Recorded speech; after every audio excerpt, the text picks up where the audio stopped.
pues bienvenidos a todos y agradecerle al maestro Michel Amado. Voy a hacer una breve reseña, pero también quiero platicarles de dónde sale esta charla. Cuando fue el evento de la premiación del maratón de Zapopan, el maestro Michel fue uno de los jurados. Y entonces, en esa ocasión, Harold, que también está aquí presente en la reunión, Harold Orozco, fue ganador del segundo lugar de la categoría de aficionados. Entonces, pues ahí platicamos un poco con el maestro y le conté del grupo que tenemos, que hacemos caminatas, que hacemos algunas actividades, y yo le pedí si podía ayudarnos con alguna charla que no fuera tan técnica, que fuera un poco más de cuestiones pues, de la apreciación de la fotografía, de la composición. Yo le decía cómo hacer una foto ganadora, cómo hacer tirar menos fotos, pero que las que haga sean de mayor impacto. Y él propuso, bueno, que sea una charla, una charla con el tema que pusimos ahí, que es la composición a través de de la luz, ¿verdad? Y de eso se trata. De eso se trata la charla. No es como tal técnica, pero les aseguro que va a ser una buena charla y además, pues, divertida. Entonces, les quiero platicar brevemente del maestro. Michel Amado es miembro de la Sociedad Mexicana de Cinefotógrafos y especialista en dirección de fotografía para stop motion. Trabajó desde el 2020 para el estudio de animación Shadow Machine en Portland, en Oregon, Estados Unidos, donde fue uno de los cuatro Lighting Camera Persons para la película de Pinocho de Guillermo del Toro. Y también ha sido director de fotografía de la primera temporada de la serie In the Know, dirigida por Zach Woods y Brandon Garner, también en Estados Unidos, y como uno de los dos lighting camera persons para la segunda temporada de Teeny Chef de Rob Shaw. Y actualmente colabora con el taller del Chucho como director de fotografía. Eh, el maestro Michel fue director de fotografía de dos producciones ganadoras del Ariel. Una es Bajo la Sal en el 2008 por los efectos especiales y la segunda por Viva el Rey en el 2019, por el mejor cortometraje de animación entregado al director Luis Telles. También ha sido Premio Jalisco de Periodismo 2016 en la categoría de fotografía por la serie documental Pueblo Quieto y ganador de la pantalla de cristal en 2014 por mejor fotografía por el video El Aire. Eh, el maestro Michel es un prolífico cinefotógrafo y profesional del departamento de cámara, con 20 años de experiencia en técnicas de filmación y fotografía fija. Su continua pasión por la interacción entre la geometría, la luz y la teoría del color como elementos para sofisticar la narrativa visual a través del drama y la emoción han sido claves para dar forma a una ilustre carrera cinematográfica y fotográfica. En paralelo, también es un generoso profesor de Bellas Artes que se le puede encontrar compartiendo su conocimiento y experiencia para impulsar a la próxima generación de artistas visuales. En esa parte, pues es por eso que él está aquí, nos va a compartir sus experiencias y pues nos va a dar sus opiniones, comentarios y pues nuestro propósito, maestro Michel, es pues aprender algo de ti. Te voy a tutear, ya me di cuenta que soy mayor que tú por unos años, entonces, y para hacer más armónica la interacción también. Entonces, pues, dejamos el micrófono con el maestro Michel y pues todos atentos a escucharlo.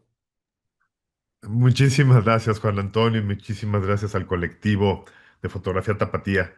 Me da mucho orgullo que la fotografía una talentos, una visiones, una deseos, ese ímpetu por crear cosas y que además estén juntos, ¿no? Y porque eso finalmente lo que hace es que podamos crear, pensar, analizar, reflexionar con más fuerza. Así que felicidades por ese proyecto. Segundo, gracias por la introducción. Yo me considero una persona común y corriente, como un contador público, pero pues que me gusta hacer imágenes y he dedicado toda mi vida a hacer imágenes desde que soy niño y veía nubes hasta ahora que construyo imágenes a través del cine o la fotografía o el texto que a veces tengo que traducir cosas, siempre he hecho imágenes y es la manera como entiendo el mundo, ¿no? Entonces, en este sentido, me siento muy agradecido por la invitación y permitirme hablar de algo que se me da de una manera casi natural, que es entender el mundo a través de la imagen. Me cuesta mucho más trabajo construir palabras, y aunque llevo muchos años dando clases y ustedes se darán cuenta que tengo una buena orientación de las ideas y de los conceptos para llegar a algún lado, las palabras me parece que son mucho más complicadas que entender el mundo a través de las imágenes.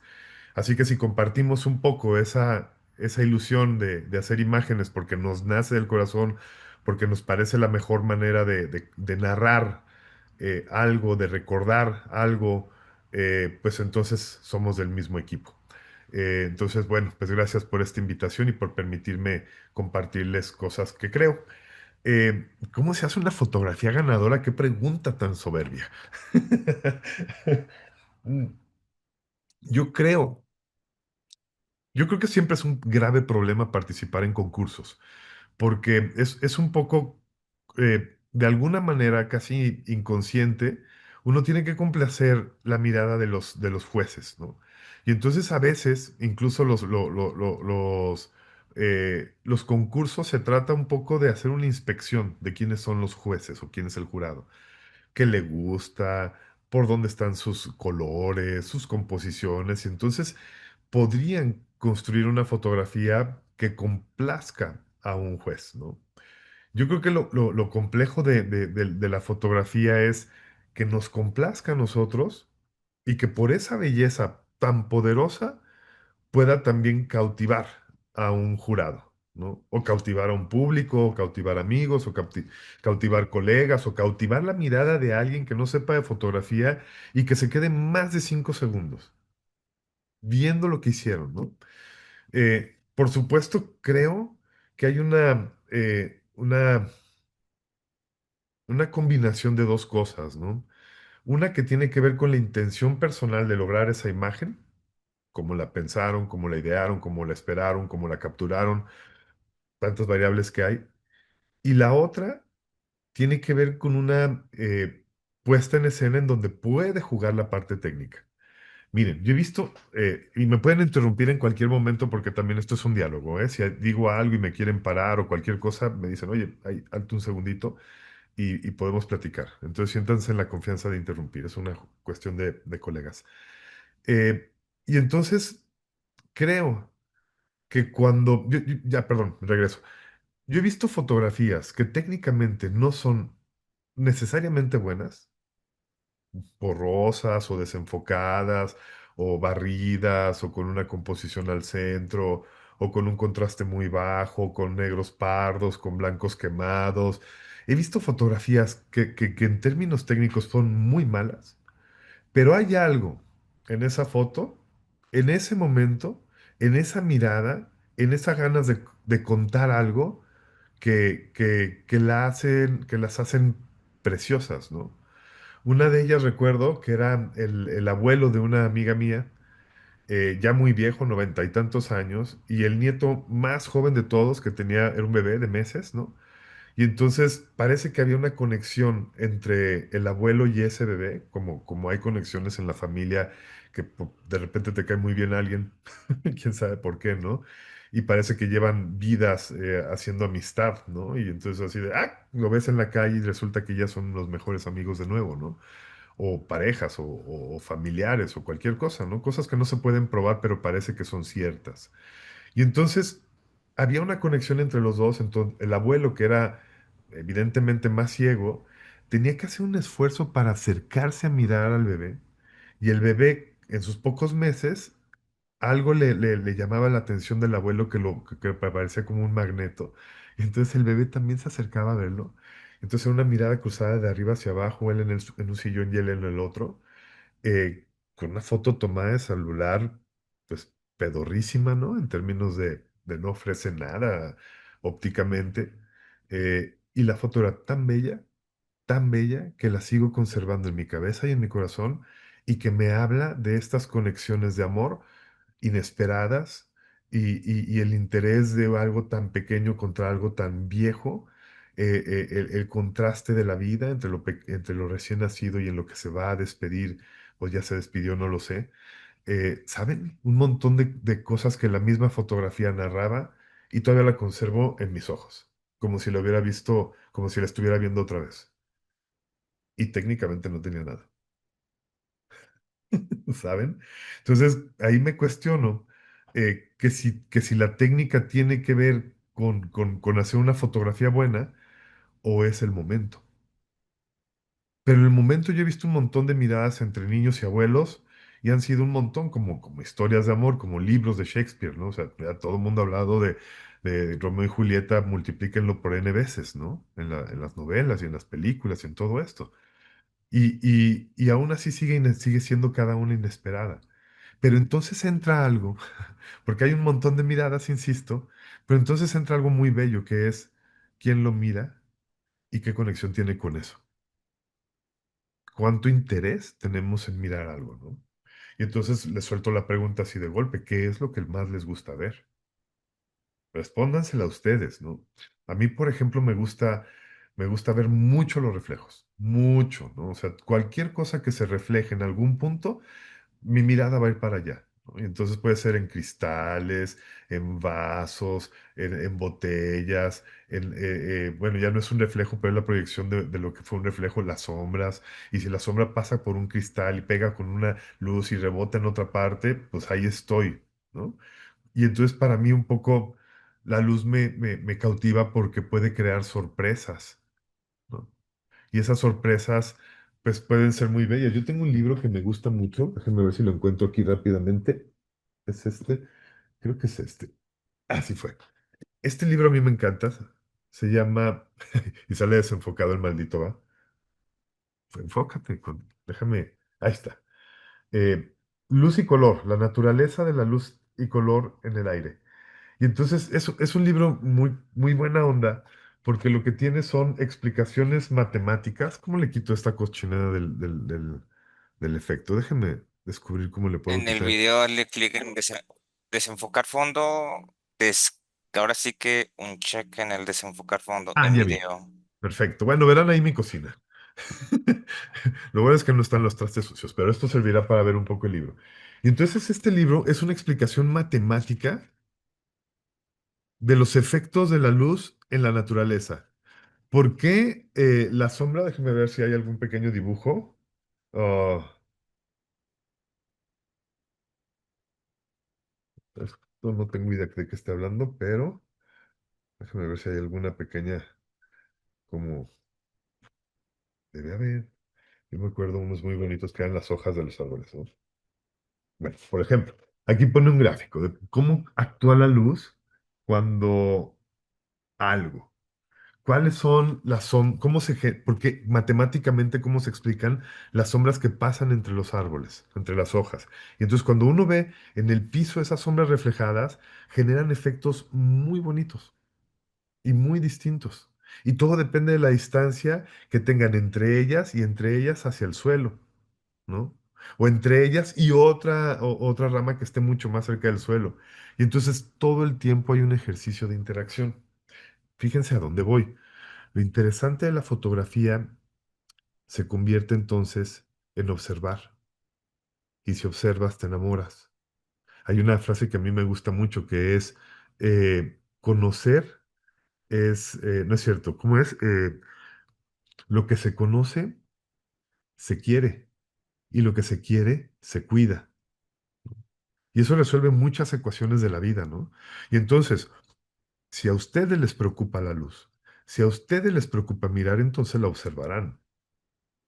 Y entonces la conocerán, que viene la parte técnica, ¿no? Primero hay como una vocación de, de, de, de intención, ¿no? O sea, a ver, disfrutan mirar, y aquí ya son cuestionamientos mucho más complejos, pero lo que venimos a hablar es del por qué hacemos fotografía. Y entonces, cuando yo disfruto mirar, prácticamente disfruto todo, ¿no? Fíjense qué interesante. Vean mi video. Y en el video se ve un puntito de luz en donde está mi ojo. Especialmente en este se ve mucho más claro que en este, a menos que haga esto, ¿no? Ahí estoy más derecho. Eso significa, ahorita lo estaba viendo y entonces en el puro gusto, que es, si el centro es mi pupila, en esta dirección, en esos tantos grados, se está reflejando una lámpara que está de este lado, a la izquierda. Ahí. Y entonces como mis ojos son teóricamente un globo. Por supuesto no son un globo, son más planitos. Entonces la dirección de eso se refleja justo en este punto. Y entonces ese tipo de detalles tan absurdos, tan chiquitos, tan ínfimos, a mí me vuelven loco. Y entonces comienzo a pensar, a ver, ¿por qué se ve en este punto y no se ve en otro lado? Y entonces comienzo a relacionar cosas. Y entonces pienso en la geometría, ¿no?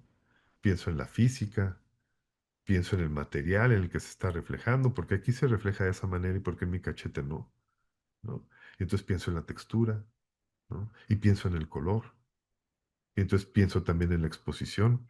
Y entonces todas esas pequeñas piezas que siempre vamos aprendiendo de la fotografía, sea del tamaño que sea el Lego, ¿saben? Si su costal de fotografía son 30 piezas de Lego, pues 30 piezas piensen con 30 piezas. Si su costal es de 50, pues piensen con 50. Si su costal es de 100, pues con 100. La cosa de tener más piezas es que se vuelve más problemático, ¿no? Como decimos de cariño cuando hacemos cine, una lámpara más es un problema más. Y ahí uno decide si quiere poner 30 lámparas o no. Creo que por ahí hay una pregunta.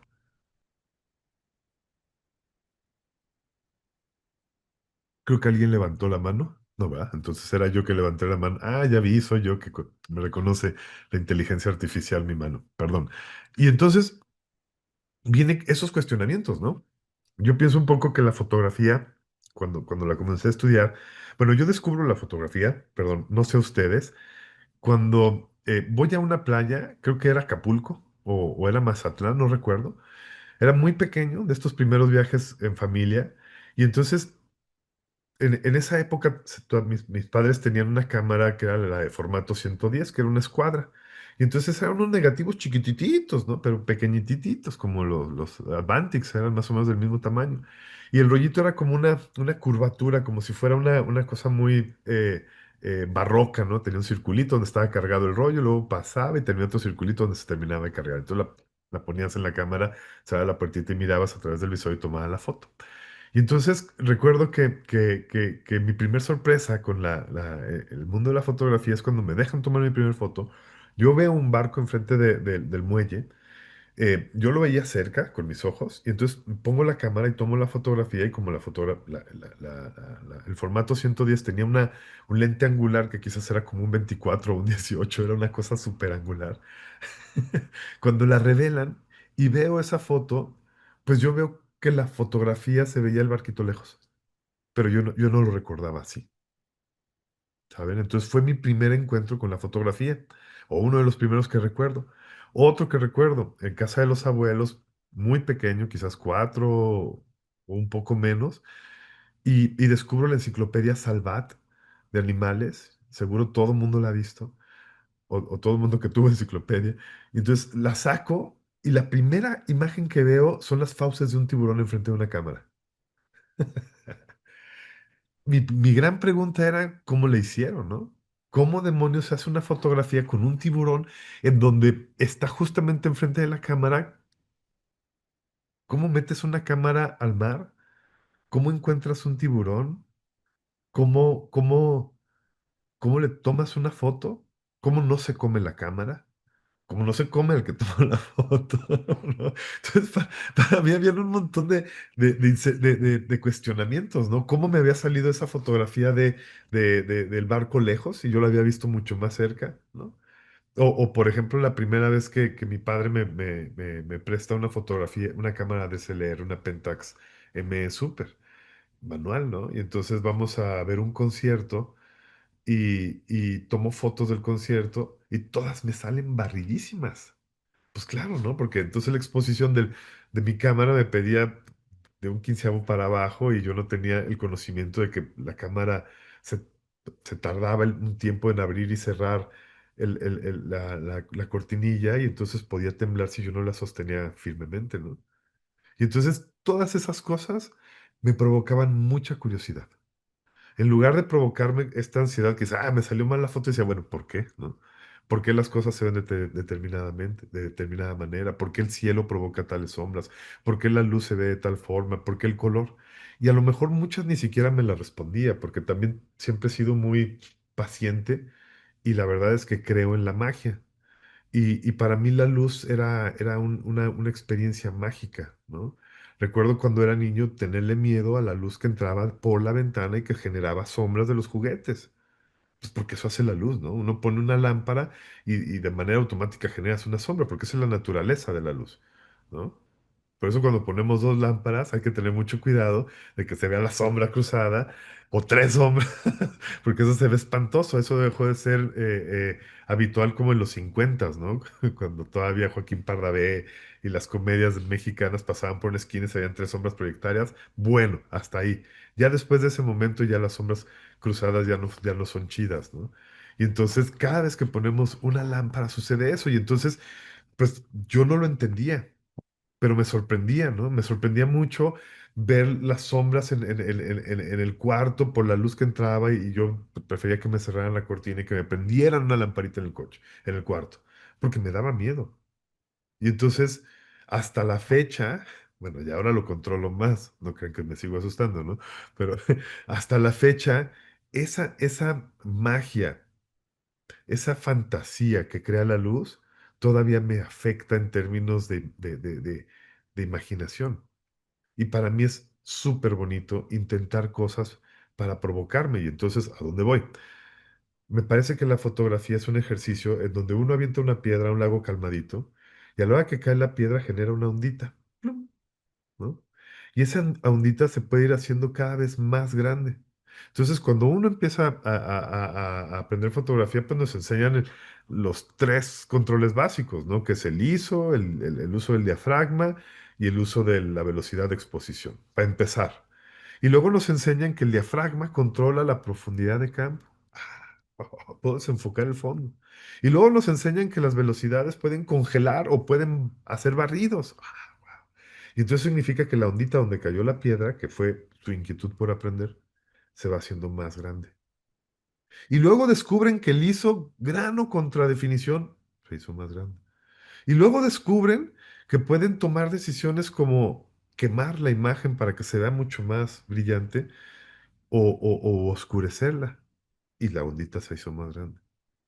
Y el problema es que la ondita nunca deja de hacerse grande. Entonces, lo bonito de la fotografía desde mi perspectiva es que cada una de las inquietudes que tenemos, cada uno de los,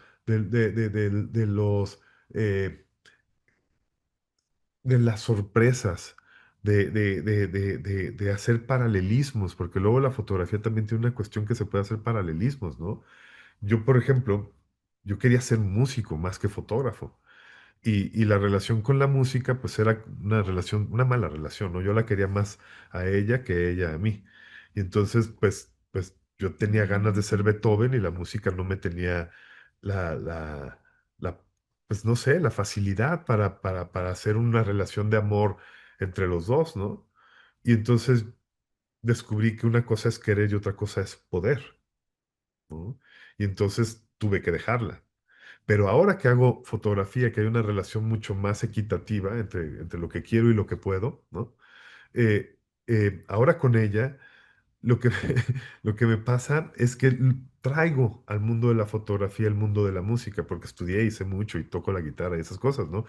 Hasta he tenido experiencias en términos de composición y de armonía y de solfeo y de todo esto de construir acordes. Entonces me gusta mucho comprender la música en términos de melodías y comprendo mucha teoría de la música. Lo que pasa es que en la práctica soy muy malo.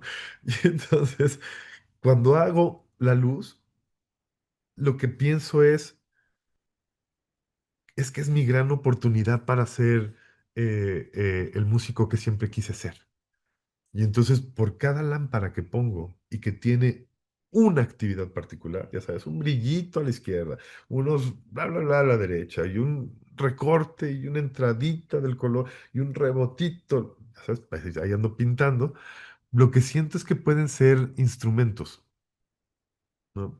Y esos instrumentos pueden tener mucha fuerza en términos lumínicos, como esta lámpara que es como una especie de trompeta tocando, ¡bah!, como loca, ¿no?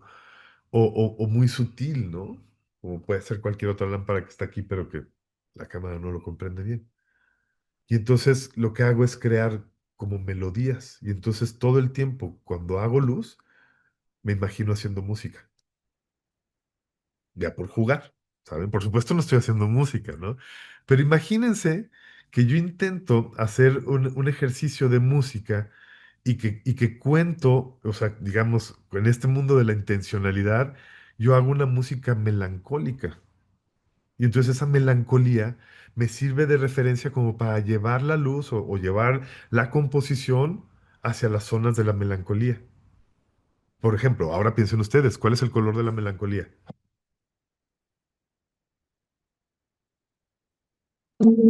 Podría ser morado, azul. Color Morado, melón. melón, órale. Color gris. El gris no es un color, pero te entiendo por dónde vas. Ni el gris, ni el negro, ni el blanco. Es la ausencia o la presencia de todos los colores. Entonces, vámonos por el mundo de los colores antes de llegar a ese mundo, pues, ¿sabes? Y entonces, dense cuenta de algo, incluso aunque lo estén pensando.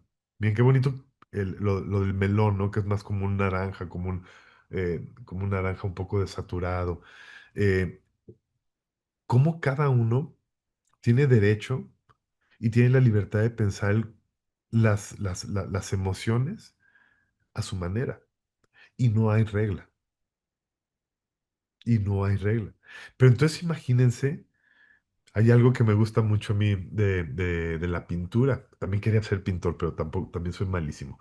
De la pintura me gusta mucho que, sobre todo las pinturas como más poderosas, cuando hay una luz de una ventana, piensen en Rembrandt o en Vermeer, que son muy famosos, ¿no? Siempre hay una luz que entra por una ventana, y eso tiene que ver con la dirección, yo ahora lo explico. Entra la luz, ilumina la cara del personaje. ¿Sabes? Voy a apagar esta lucecita de acá para tratar de ejemplificar un poco mejor.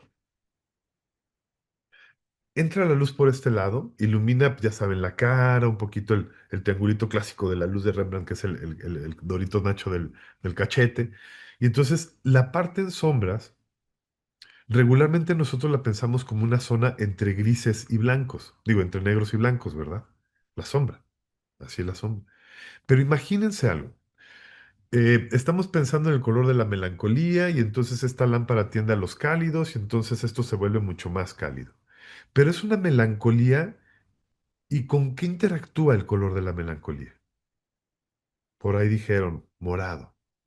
Imagínense que esta parte en sombras que está grises la entinto de morados, como las pinturas.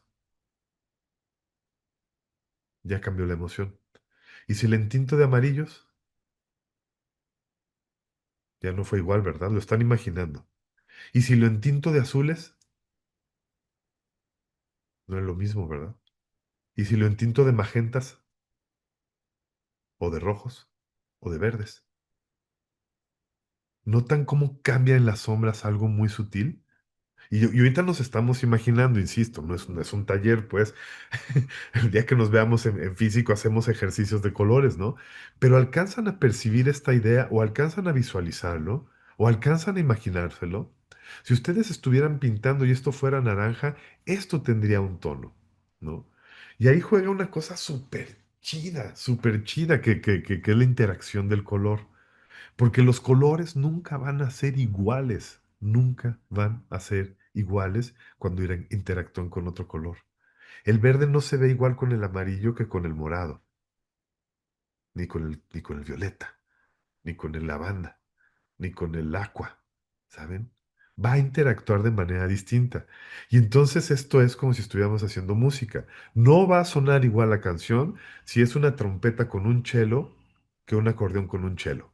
¿Cierto?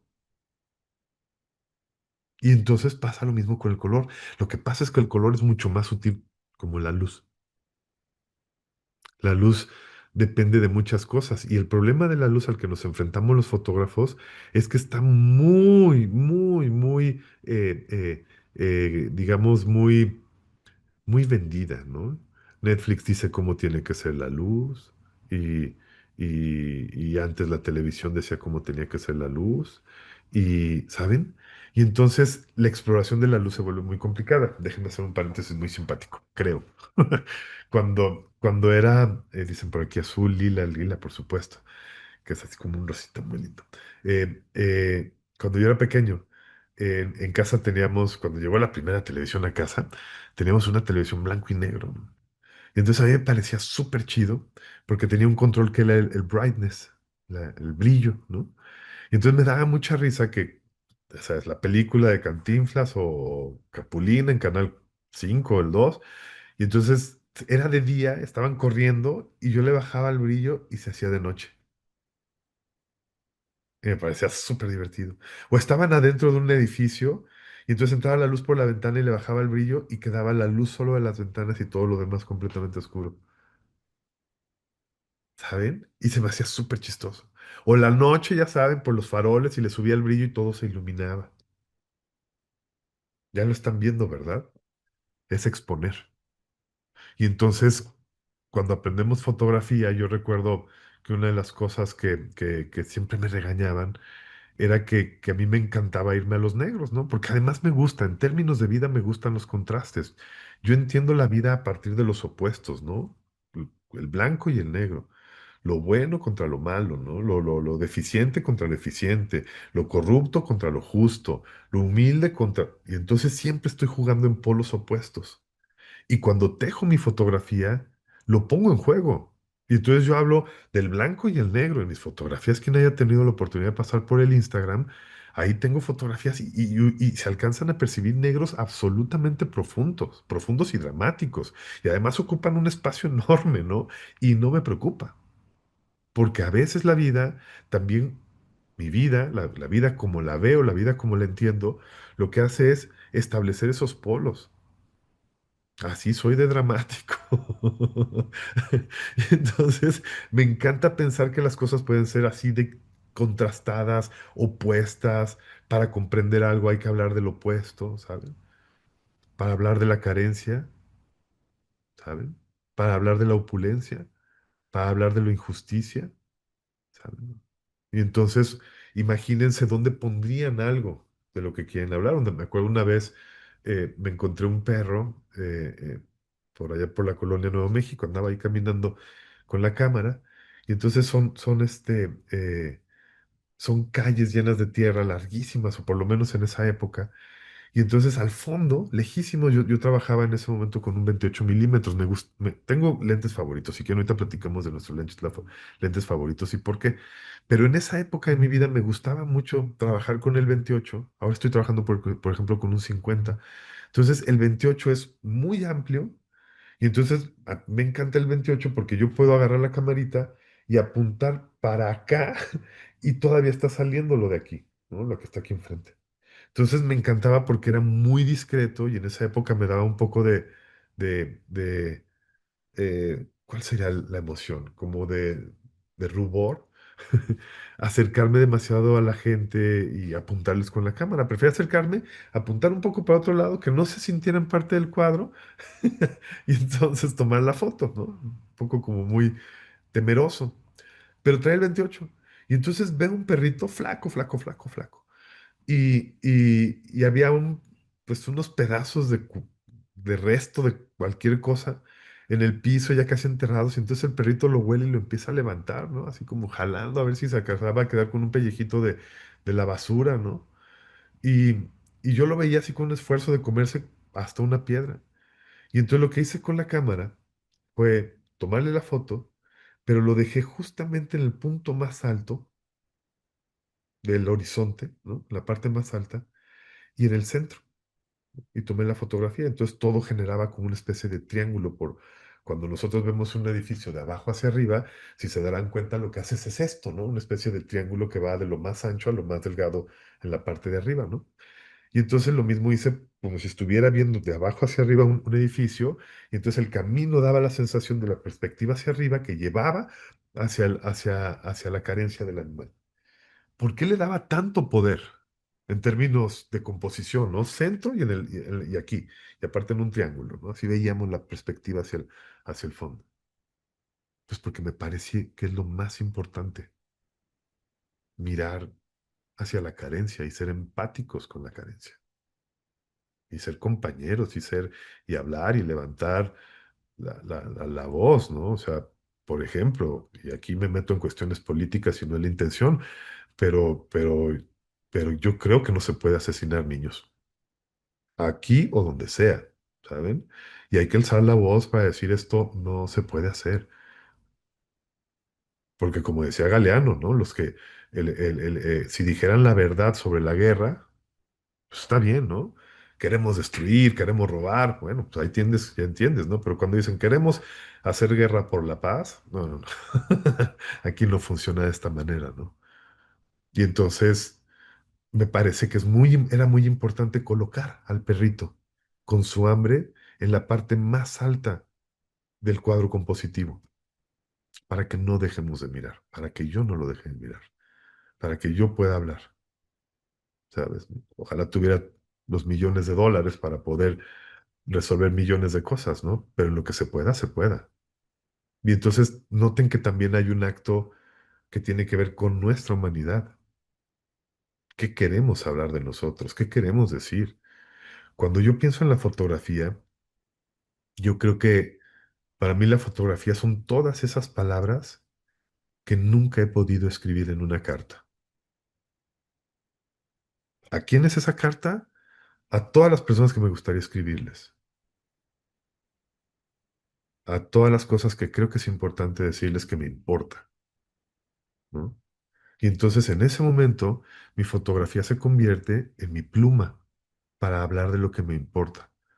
De un recuerdo, de mis padres, de un abrazo, de estar con la persona que quiero, de estar con los amigos, las amigas, los colegas, regalar una sonrisa, un abrazo, lo que sea, ¿no? O mirar la ciudad que cambia, o ver las bicicletas que tanto me gustan, o ver los reflejos, o ver las sombras de los árboles en el piso, o ver la luz que entra por la ventana y que me asusta. ¿Saben? Yo soy un miope. Y entonces aquí en mi casa, en su casa, aquí en el balconcito, en la parte de la ventana, pongo de esos foquitos como de LED chiquitos, como pues, de arbolito de Navidad, y los pego justo enfrente de la ventana, en una columna, una base de la pared, ¿no? Entonces los pego, y como yo soy miope, cuando me voy al otro lado del cuarto, que es mi cama, los foquitos que se reflejan en la ventana se ven desenfocados, porque soy miope, ¿no? ¿Y qué creen que veo en los foquitos? Estrellas. ¿Me explico? Y es como si agarrara mi cámara y abría el diafragma a 2.8 y entonces toman la foto y los foquitos de atrás se desenfocan y parecen estrellas, ¿cierto o no? ¿Saben? Entonces, hay muchas fotografías que las hago porque es un homenaje a mi propia ceguera y porque me gusta mucho mi ceguera, ¿saben? Siempre me preguntan colegas de por qué no me opero, ¿no? Y ya todo el mundo se ha operado y ven, pues, qué madre, ¿no? Y yo les digo, pues, ¿para qué, güey? O sea, yo la verdad es que cuando me pongo mis lentes, veo en HD, ¿sabes? Todo se ve perfecto, ¿sí? Chidísimo, 20/20. Bueno, no creo que 20/20, pues, pero bastante decente, mucho mejor de lo que veo. Y me quito mis lentes y veo de modo artístico, ¿no? Y entonces en el modo artístico vivo como haciendo, como viendo la realidad, pero como la veía Monet. Impresionismo puro, colegas. Dice Dante, yo tengo astigmatismo, entonces veo las luces como destellos pequeños. Y no es hermoso, Dante, ¿sabes? Nunca te lo quites. Porque para eso sirven los lentes, para volver a ver en HD como todo el mundo ve, como Netflix ve y como... ¡Ah! ¿Saben? Pero la manera de ver de nosotros es la única ventana propia para entender el mundo a nuestra propia manera.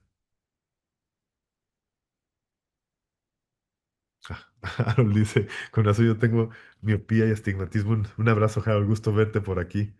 Y es bellísimo, ¿saben? Y yo creo que esas cosas que a veces el mismo sistema nos dice, estás viendo mal, ¿cómo podemos hacer una fotografía ganadora? Nos hacen pensar más en el objetivo que en el camino.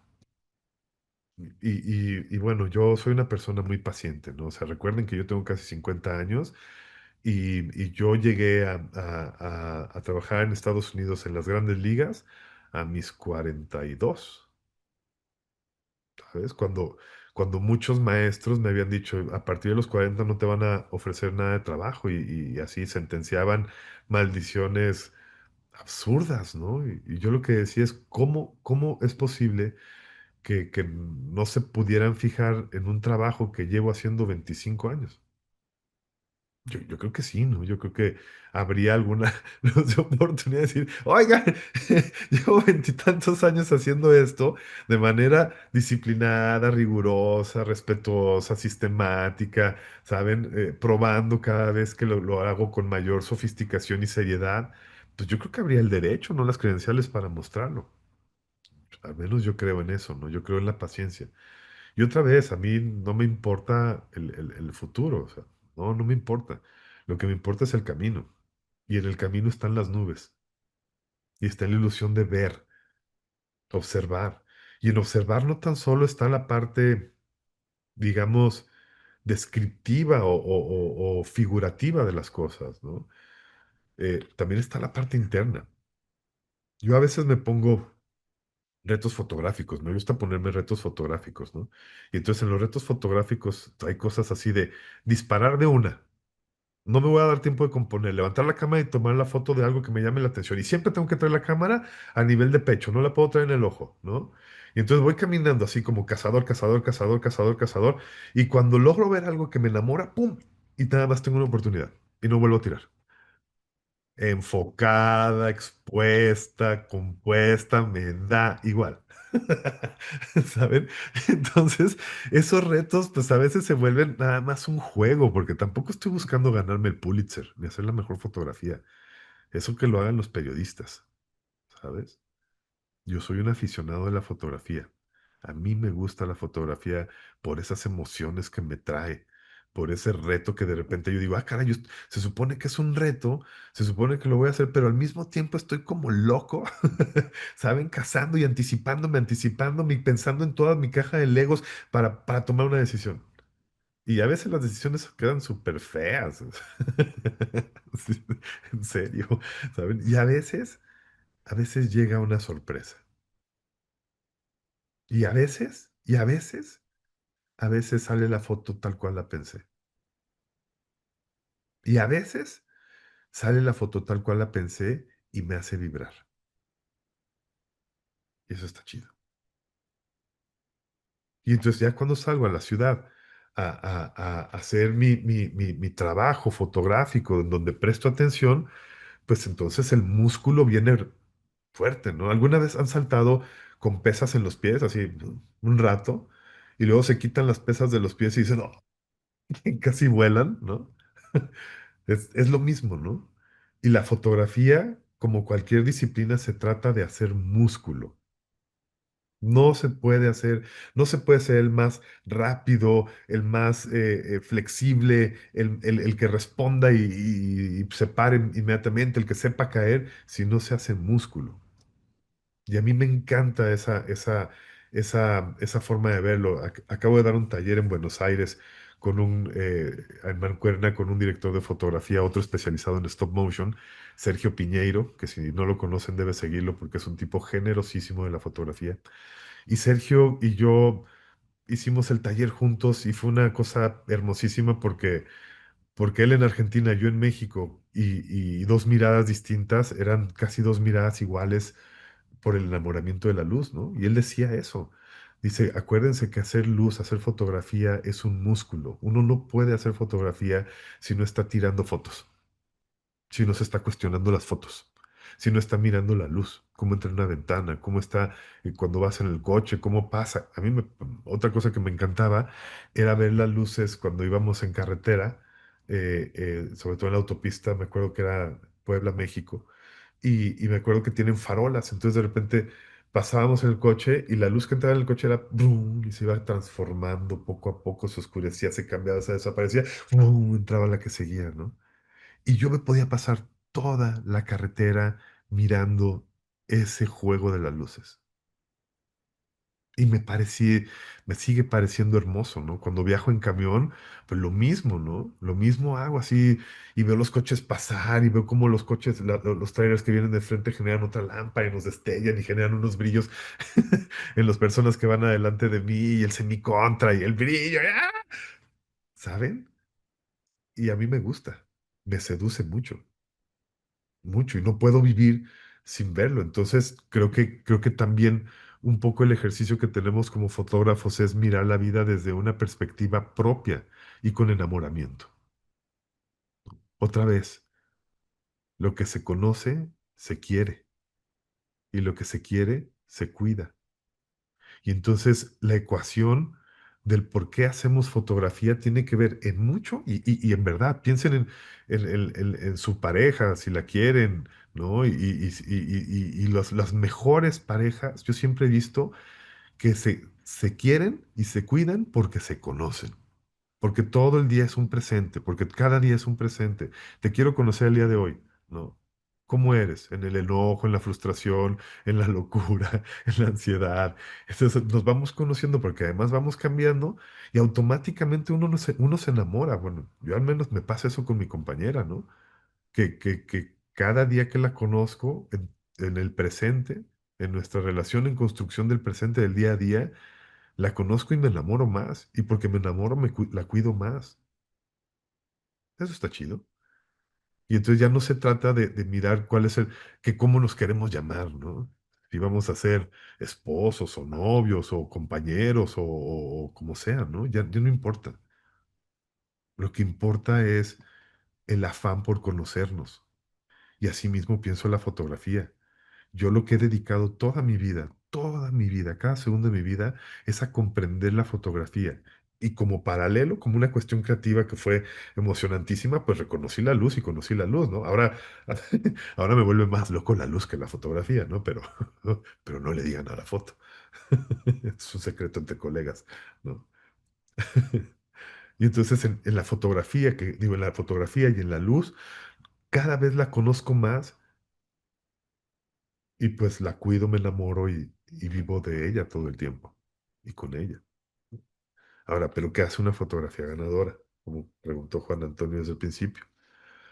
Bueno, creo que eso habla un poco como del corazón, ¿no? Esta primera parte habla de la fuerza que puede tener el corazón, de la fuerza que tiene, dice Rosa Montero, que lo que nos forma son nuestras carencias, que si no tenemos carencias, entonces no existe este violento ímpetu para poder luchar para que se, para, para quitarlas, ¿no? Para reconstruirlas, para hacer algo en esas carencias, ¿no? Y a mí me gusta mucho la vida con carencia, ¿no? O sea, en la humildad con la que vivió mi familia, como poco a poco los que empezaron dijeron, no queremos vivir así, y hicieron un montón de cosas. Pero si no hubieran tenido la carencia, se la pasan de pata de perro en una hamaca, ¿no? Pues no, a nosotros siempre nos ha tratado la vida con carencias, y cuando digo nosotros hablo de la humanidad. Y eso es lo que mueve al corazón humano. Entonces me parece que hay que reconocer, ella dice que hay que reconocer nuestras carencias para poder hablar de nosotros mismos. Y eso nos vuelve diferentes. A pesar de que todo el mundo escribamos fotografías con la cámara, si reconocemos por qué y qué nos mueve, entonces la fotografía de cada uno de ustedes se va a volver única, ¿saben? Y yo no quiero que haya más Henry Cartier-Bressones y más, quien quiera, ¿no? Su ídolo fotográfico, ¿no? El mío es Henry Cartier-Bresson. Bueno, y Elliot Erwitt también y muchos más. Pero yo no quería convertirme en uno de ellos. Y tampoco les deseo que ustedes se conviertan en uno de ellos a pesar de que son los mejores fotógrafos de la historia, ¿no? Yo lo que les deseo y lo que les exhorto y lo que les ruego es que se conviertan en el fotógrafo que son ustedes con sus 30 piezas de Lego o con sus 3000 piezas de Lego, no importa, ¿saben? Que esa fotografía que hagan tenga que ver con el corazón, que la luz que están exponiendo puedan hacerla que brille al nivel de su voz, hacerla más oscurita porque estamos susurrando la idea, o hacerla muy brillante porque estamos gritando de emoción, pero poder tomar decisiones que hablen de lo que queremos fotografiar. Uno de los ejercicios que a mí me gusta mucho en la fotografía es, ya saben, esta lucecita que viene de este lado, entonces tomo la foto con lo que dice la cámara que debo exponer. Poc, y siempre sale fea. Y luego le cierro un tercio. Poc, y luego otro tercio. Poc, y luego otro tercio. Poc, y así me voy. Poc, por tercios. Poc, hasta que ya no veo nada. Y luego las veo. Y luego les pongo sonidos. Y justamente pienso en cuál es un secreto, cuál de esas exposiciones es un secreto entre dos personas y cuál no. Y les voy poniendo como adjetivos, ¿no? Ay, esto me suena a un susurro. Ay, esto me suena a tres pelos de rana calva. Y lo que quieran, ¿no? O sea, esto es un invento de cada quien. Pero entonces cada una de la luminancia, cada parte de la luz puede representar un momento emotivo de nuestra propia vida. Ah, esto me recuerda cuando estaba triste. Ah, esto me recuerda cuando estaba eh, en una reflexión personal. Ah, esto me recuerda cuando me regañaron. Ah, esto me recuerda cuando ya no me importó. ¿Saben? Y entonces piensen que la cantidad de luz también puede hablar de, de nuestros momentos, así como la combinación de los colores. Déjenme enseñarles una cosa súper chida del color, nomás para dejarlos así calientes de la cabeza. Hay una cosa que a mí me gusta mucho que se llama Interaction of Color, la interacción del color. Hay un artista que se llama Joseph Albers, y Joseph Albers, eh, déjenme entrar. Ahí voy. Joseph Albers lo que decía es justamente que el color no existe por sí mismo, sino que existe por la interacción del color con otras cosas, ¿no? Hay un ejercicio que a mí me encanta. Voy para allá, solamente para hacerlo más divertido. Viewplates. Entonces aquí en Viewplates se llama Interaction of Color, su trabajo fotográfico. Vamos a ver esta que me parece que es divertidísima. Y me voy a ir a la interacción. Parece que este color y este color no es el mismo, ¿verdad? Uno se ve un poco más oscuro, el otro se ve más claro, ¿cierto? Y entonces, en términos generales, pues uno diría que son distintos colores. Miren qué buena onda. ¿No es una belleza? ¿No es una belleza descubrir que un solo color, al estar interactuando con otro color, da una sensación distinta y la interpretación del ojo es distinta? Por ahí hay unos TikToks, que luego me los avientan porque les encanta aventarme cosas ahí por el Instagram, que me da mucha risa porque está una persona pintando con un amarillo sobre un tono, creo que era magenta, y entonces mueve ese color amarillo con su pincel y lo acerca a la paleta de color y resulta que es un verde.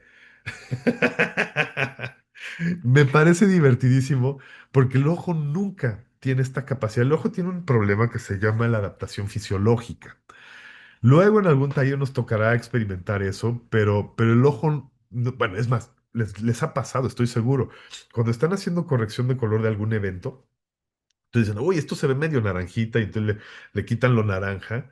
Al ratito, o le quieren poner un poco de naranja, voy a hacer más fácil. O sea, lo quiero hacer más cálido y empiezan así, una calidez.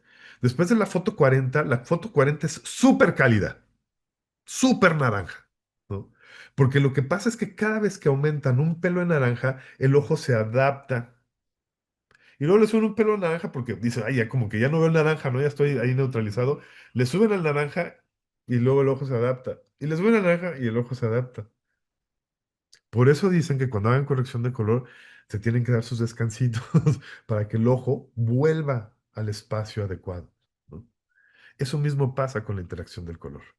Uno empieza trabajando en una cosa y el ojo se adapta por ese proceso de adaptación fisiológica. Entonces el ojo es el objeto más desconfiable que tenemos en nuestro cuerpo. Pero luego lo resolveremos. Bueno, eso era nada más para explicar un poquitito esta cuestión de los colores, cómo interactúan, cómo pueden generar una cosa y luego los mete al mundo del problema del color, que es la interacción. No me hagan caso ahí, pero es una experiencia muy linda. Ahora, técnicamente, las fotografías pueden tener mucha potencia. Pueden tener un montón de potencia. Y voy a seguir hablando como de las cosas que he entendido de mi propia carrera fotográfica.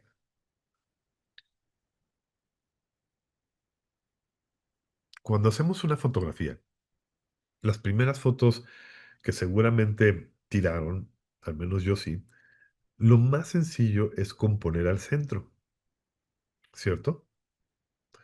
Eso tiene que ver con una cuestión natural del ser humano, que es cuando hablamos con una persona, le hablamos a la persona, no le hablamos así de, la componemos en un tercio, ¿no? Oye, por qué me estás hablando así? Es que te tengo en unos tercios. No, no sucede, ¿no? Le ponemos atención al objeto, porque además nuestros ojos tienen un punto central de atención y lo demás se va desvaneciendo, ¿no? Hay cosas que no alcanzamos a percibir claramente, pero sabemos que están dentro de una visión periférica. Pero el centro de atención está justamente hacia el centro, ¿no? O sea, y creo que lo tenemos desde hace miles de años cuando nos perseguían animales, ¿no? Pues volteábamos y decían, ¡ah, ahí vienen! Lo ponías exactamente en el centro de los ojos y luego corrías. Entonces, creo que tiene que ver con una cuestión natural, mirar hacia el centro. Y entonces, cuando nos prestan una cámara, lo primero que hacemos es componemos al centro, ¿cierto? Bueno, cuando tomamos ese objeto que está en el centro y lo empezamos a mover y tomamos una foto así, pues ya se siente un poco rara, ¿no? ¿Cierto? Se siente esa rareza. Si lo pongo aquí,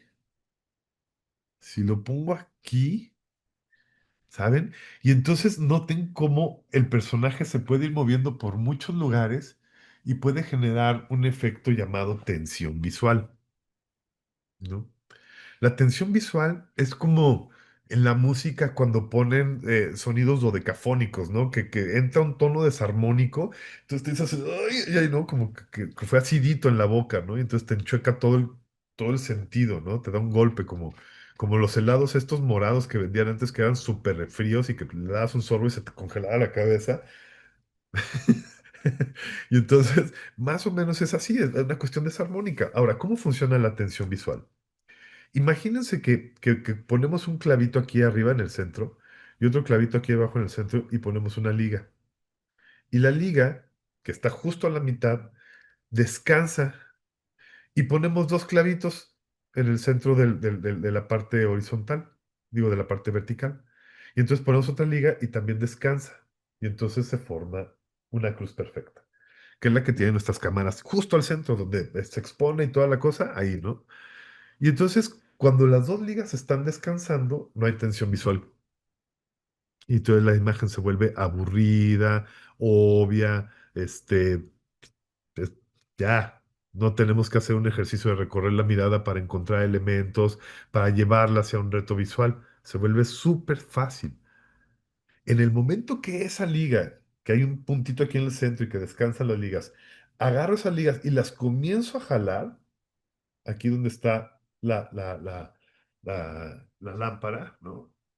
Lo que está sucediendo con las ligas es que están haciendo esto. Boom. Y la otra está haciendo esto. Boom. ¿Notan cómo se jalaron las ligas hasta acá? ¿Se comprende qué es la tensión visual? Y entonces, imagínense que ustedes en su narrativa lo que quieren crear son tensiones visuales. ¿Por qué? Porque van a narrar algo que es incómodo o que quieren incomodar. Algo que quieren que la gente se sienta algo en la panza, ¿no? Que hay, no lo sé. Piensen ustedes por qué pondrían algo que tuviera tensión visual. Y entonces ese punto, en lugar de estar en el centro, automáticamente lo pueden colocar no tan lejos para crear una tensión visual ahí medio suavecita, ¿saben? En vez de que esté en el centro, pues lo mueven un poquitito acá. Ah, mira, ya no dolió tanto, pero está más chido, ya no es tan obvio, ¿no? Ya movimos la cámara o el objeto, ¿no? O quieren cambiarlo, ¿sabes? Para que compita con la lámpara.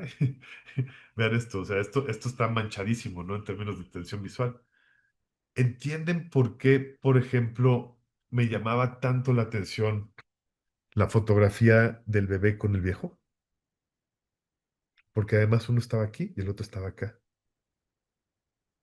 Había un montón de tensión visual y además se estaban tratando de acercar para mirarse. Esa es ternura, ¿sabes? Imagínense cómo está jugando la tensión visual en esos puntos que están en los extremos, pero los dos tienen una intención de conocerse. Ya es un dragón de dos cabezas. Ya se llama jugar con opuestos, ya se llama poner el corazón y también poner la técnica. ¿Me doy a entender? Se alcanza a visualizar, seguro, ustedes son fotógrafos, ¿no? Se alcanza, ya se imaginaron cosas, un coche corriendo contra otro porque hacen fotografía de deportes, o una bicicleta así subiendo por un medio tubo y abajo un niño viendo y entonces la tensión visual entre los dos. Yo qué sé, los retratos que hacen cuando hacen retratos, ¿verdad? ¿Verdad? Porque no necesariamente las cosas que alejan tienen tienen que responder a eso, al alejamiento, ¿no? Para nada. La lejanía también es amor. ¿Sabes cuántos de sus familiares, cuántos de sus amigos, cuántas de las personas que más estiman no viven cerca de ustedes? Incluso los que se han ido, ¿sabes? Ya que no están en la vida. Tan lejos como ese recuerdo, tan cerca como ese recuerdo. ¿A poco eso no es tensión visual? ¿Y por qué fregados no la utilizamos en nuestras fotos? ¿Me doy a entender? Entonces, ese es un elemento que a mí me gusta mucho, que se llama composición, ¿cómo se llama? Es en el eje central, pero se llama, no me acuerdo, ahorita no me acuerdo cómo se llama, pero es justamente cuando está al centro. Es una visión natural y el eje, digo, y la atención visual es justamente sacar a los objetos de ese centro. No todo el mundo lo entiende. No todo el mundo, cuando digo no todo el mundo lo entiende, es los jueces, porque los jueces siempre van a querer cosas en tercios, ¿sabes? Cosas sencillas de leer, porque la gran mayoría de las ocasiones, los concursos a los que yo he participado como jurado, a veces ponen muy pocas personas que se dedican a la fotografía y muchas personas que se dedican a las cuestiones de gobernabilidad, ¿no? Se le dicen, ahora viene como invitado el secretario de Turismo, que en su vida se ha preocupado por hacer una fotografía. Y no quiero hablar mal de ningún secretario de turismo, pero quiero decir que la fotografía a veces no está en manos de los fotógrafos, ¿no? Incluso en festivales de cine, a veces quien juzga la fotografía son otras personas que no se dedican a la fotografía. Entonces, a veces estamos peleando contra un dragón de 9 cabezas. Entonces, que sus fotografías no lleguen a ganar que no les preocupe, ustedes nunca dejen de hacer una fotografía. Uno no hace fotografías para ganar concursos. De hecho, yo nunca he ganado un concurso. Ah, sí, solamente el Premio Jalisco de Fotoperiodismo. Pero de ahí en más, de todos los que he aplicado, nunca he ganado concursos. Tuve una mención honorífica en una foto que además era una cosa bien, una chorrada, que estábamos haciendo dobles exposiciones y quedó tan chida como una especie de retrato adentro del retrato, como un monstruo comiéndome, muy fregona. Y la mandamos porque sabíamos que era la mandé porque sabía que era un concurso de fotografía experimental. Pero hasta yo traía una camiseta que decía The Goonies, ¿no? O sea, y gané mención honorífica y me dio mucho gusto, ¿saben? Porque sí tenía ese aspecto fantasmagórico, como las fotografías de principios del siglo XX o antes, o casi hasta principios del siglo XVIII, como una especie de fantasmagoría muy interesante. Entonces, no hagan fotografías por ganar. Ahora, ¿qué vuelve poderoso a una fotografía? Por supuesto la composición, por supuesto el lente, por supuesto la aproximación. Y entonces cuando pienso en la fotografía desde la técnica, a mí me hace, yo siempre me fijo al menos, que no se vuelvan fotografías fáciles y que los objetos que están en el fondo contribuyan a la composición. Porque una cosa es colocar al sujeto en el mejor punto, en los tercios, por ejemplo, ¿no? Que es más o menos, no sé si se ve a mi cursor, no se ve, ¿verdad? No, por supuesto que no. Qué bobada. Pero los tercios es justo dividir en 3 partes iguales un cuadro, ¿no? Y entonces en ese cuadro dividir en otras 3 partes iguales. Y entonces estos puntitos que están aquí, aquí, acá y por acá, lo que hacen es crear un efecto muy interesante en donde si colocas una persona en un tercio, el cuadro se compone y queda bastante bien, casi de manera automática. Pero vean qué espantosa se ve la composición del fondo, ¿no? La línea esta de aquí arriba toda caída, ¿no? Este, no hay, o sea, aquí el refrigerador se yuxtapone con mi cabeza, no hay una diferencia, está pero feo, ¿no? feo. Entonces, si yo quisiera hacer una composición más interesante, quizás al menos tendría que buscar que las líneas horizontales pudieran estar más rectas. Notaron que antes estaba así y esta línea de aquí arriba hace esta bajada, brum, con una diagonal, que si queremos llevar al sujeto porque está sentado aquí, pues ya se vuelve interesante porque entonces las líneas van hacia mí como si fuera una perspectiva. Pero si la cosa es que el fondo también tenga un poquitito de buena hondez, ¿saben? Noten cómo cada vez que cambio van cambiando las proporciones, ¿no? Cómo ahora esta proporción del refrigerador también tiene cierta proporción con este marco oscuro del pasillo, ¿saben? Pero si lo dejara así, ¿ya vieron qué gachito se ve? ¿Lo notan? Cómo este pedazo o se mete o lo quitas. O se ven los calzones o no se ven, ¿no? Entonces, pues hacemos que se vean en la misma proporción del otro y el cuadro es mucho más interesante, ¿cierto o no? ¿Sí? Eso se llama proporciones, colegas. Vean cómo al regresar aquí, incluso a pesar de que de que la lámpara esté casi en el cuadro, a la hora que juego un poco con esto, puedo jugar a las proporciones. Entonces, si me ven moviendo la cámara, no es porque sea no es porque sea un clavado de la composición, pero es porque me gusta observar y digo, a ver, ¿qué pasaría si... Ah, no, no, ya estuvo gachito, porque entonces acá a la derecha ya no se ve chido y si la jalo un poco... está. Y entonces a veces empiezo a jugar y así hago cosas y luego subo un poco el cuadro, bajo un poco el cuadro para que las verticales queden derechas, ¿saben? Y lo disfruto mucho y me encanta, ¿sabe? Porque me parece que es un gozo encontrar. Ahora que estoy hablando de estas cuestiones de composición, cuando considero el sujeto que tiene que estar en una posición interesante y que revele nuestra intención contra el cuadro, por tercios, por puntos de fuga, por lo que sea, también soy muy considerado y muy cuidadoso con los fondos. Muy considerado y muy cuidadoso con los fondos. Muy considerado. Todas mis fotografías, incluyendo con el celular, siempre estoy haciendo que los elementos que están atrás participen. Y a mí me gusta hacerlos participar como la música, que sean fondos con pautas. Me encantan las pautas. Y entonces yo puedo estar escuchando, ¿cómo se llama? Por una cabeza, que es un tango muy bello, y, y al mismo tiempo puedo escuchar qué hacen los otros instrumentos, que eso me lo dio la música, ¿no? El poder entender las líneas musicales. O por ejemplo, la música clásica. Me encanta escuchar música instrumental, música académica, porque no solo estoy escuchando la melodía, sino escucho qué están haciendo los violines, las violas, los chelos, los metales, y entonces todo el tiempo estoy separando en mi cabeza los elementos auditivos. Y entonces, a ver, eso es una obsesión personal, ¿no? Me gusta. ¿Y cómo podría yo hacer una melodía bella con con un fondo descompuesto? Jamás. Jamás porque me gusta, ¿sabes? Jamás porque lo disfruto. A lo mejor habrá compañeros que son dodecafónicos y el fondo no les importa y que esté chueco y todo lo que quieran. Está muy bien. Mientras venga de ustedes, es válido. Mientras eso hable de sus palabras, es válido y es necesario.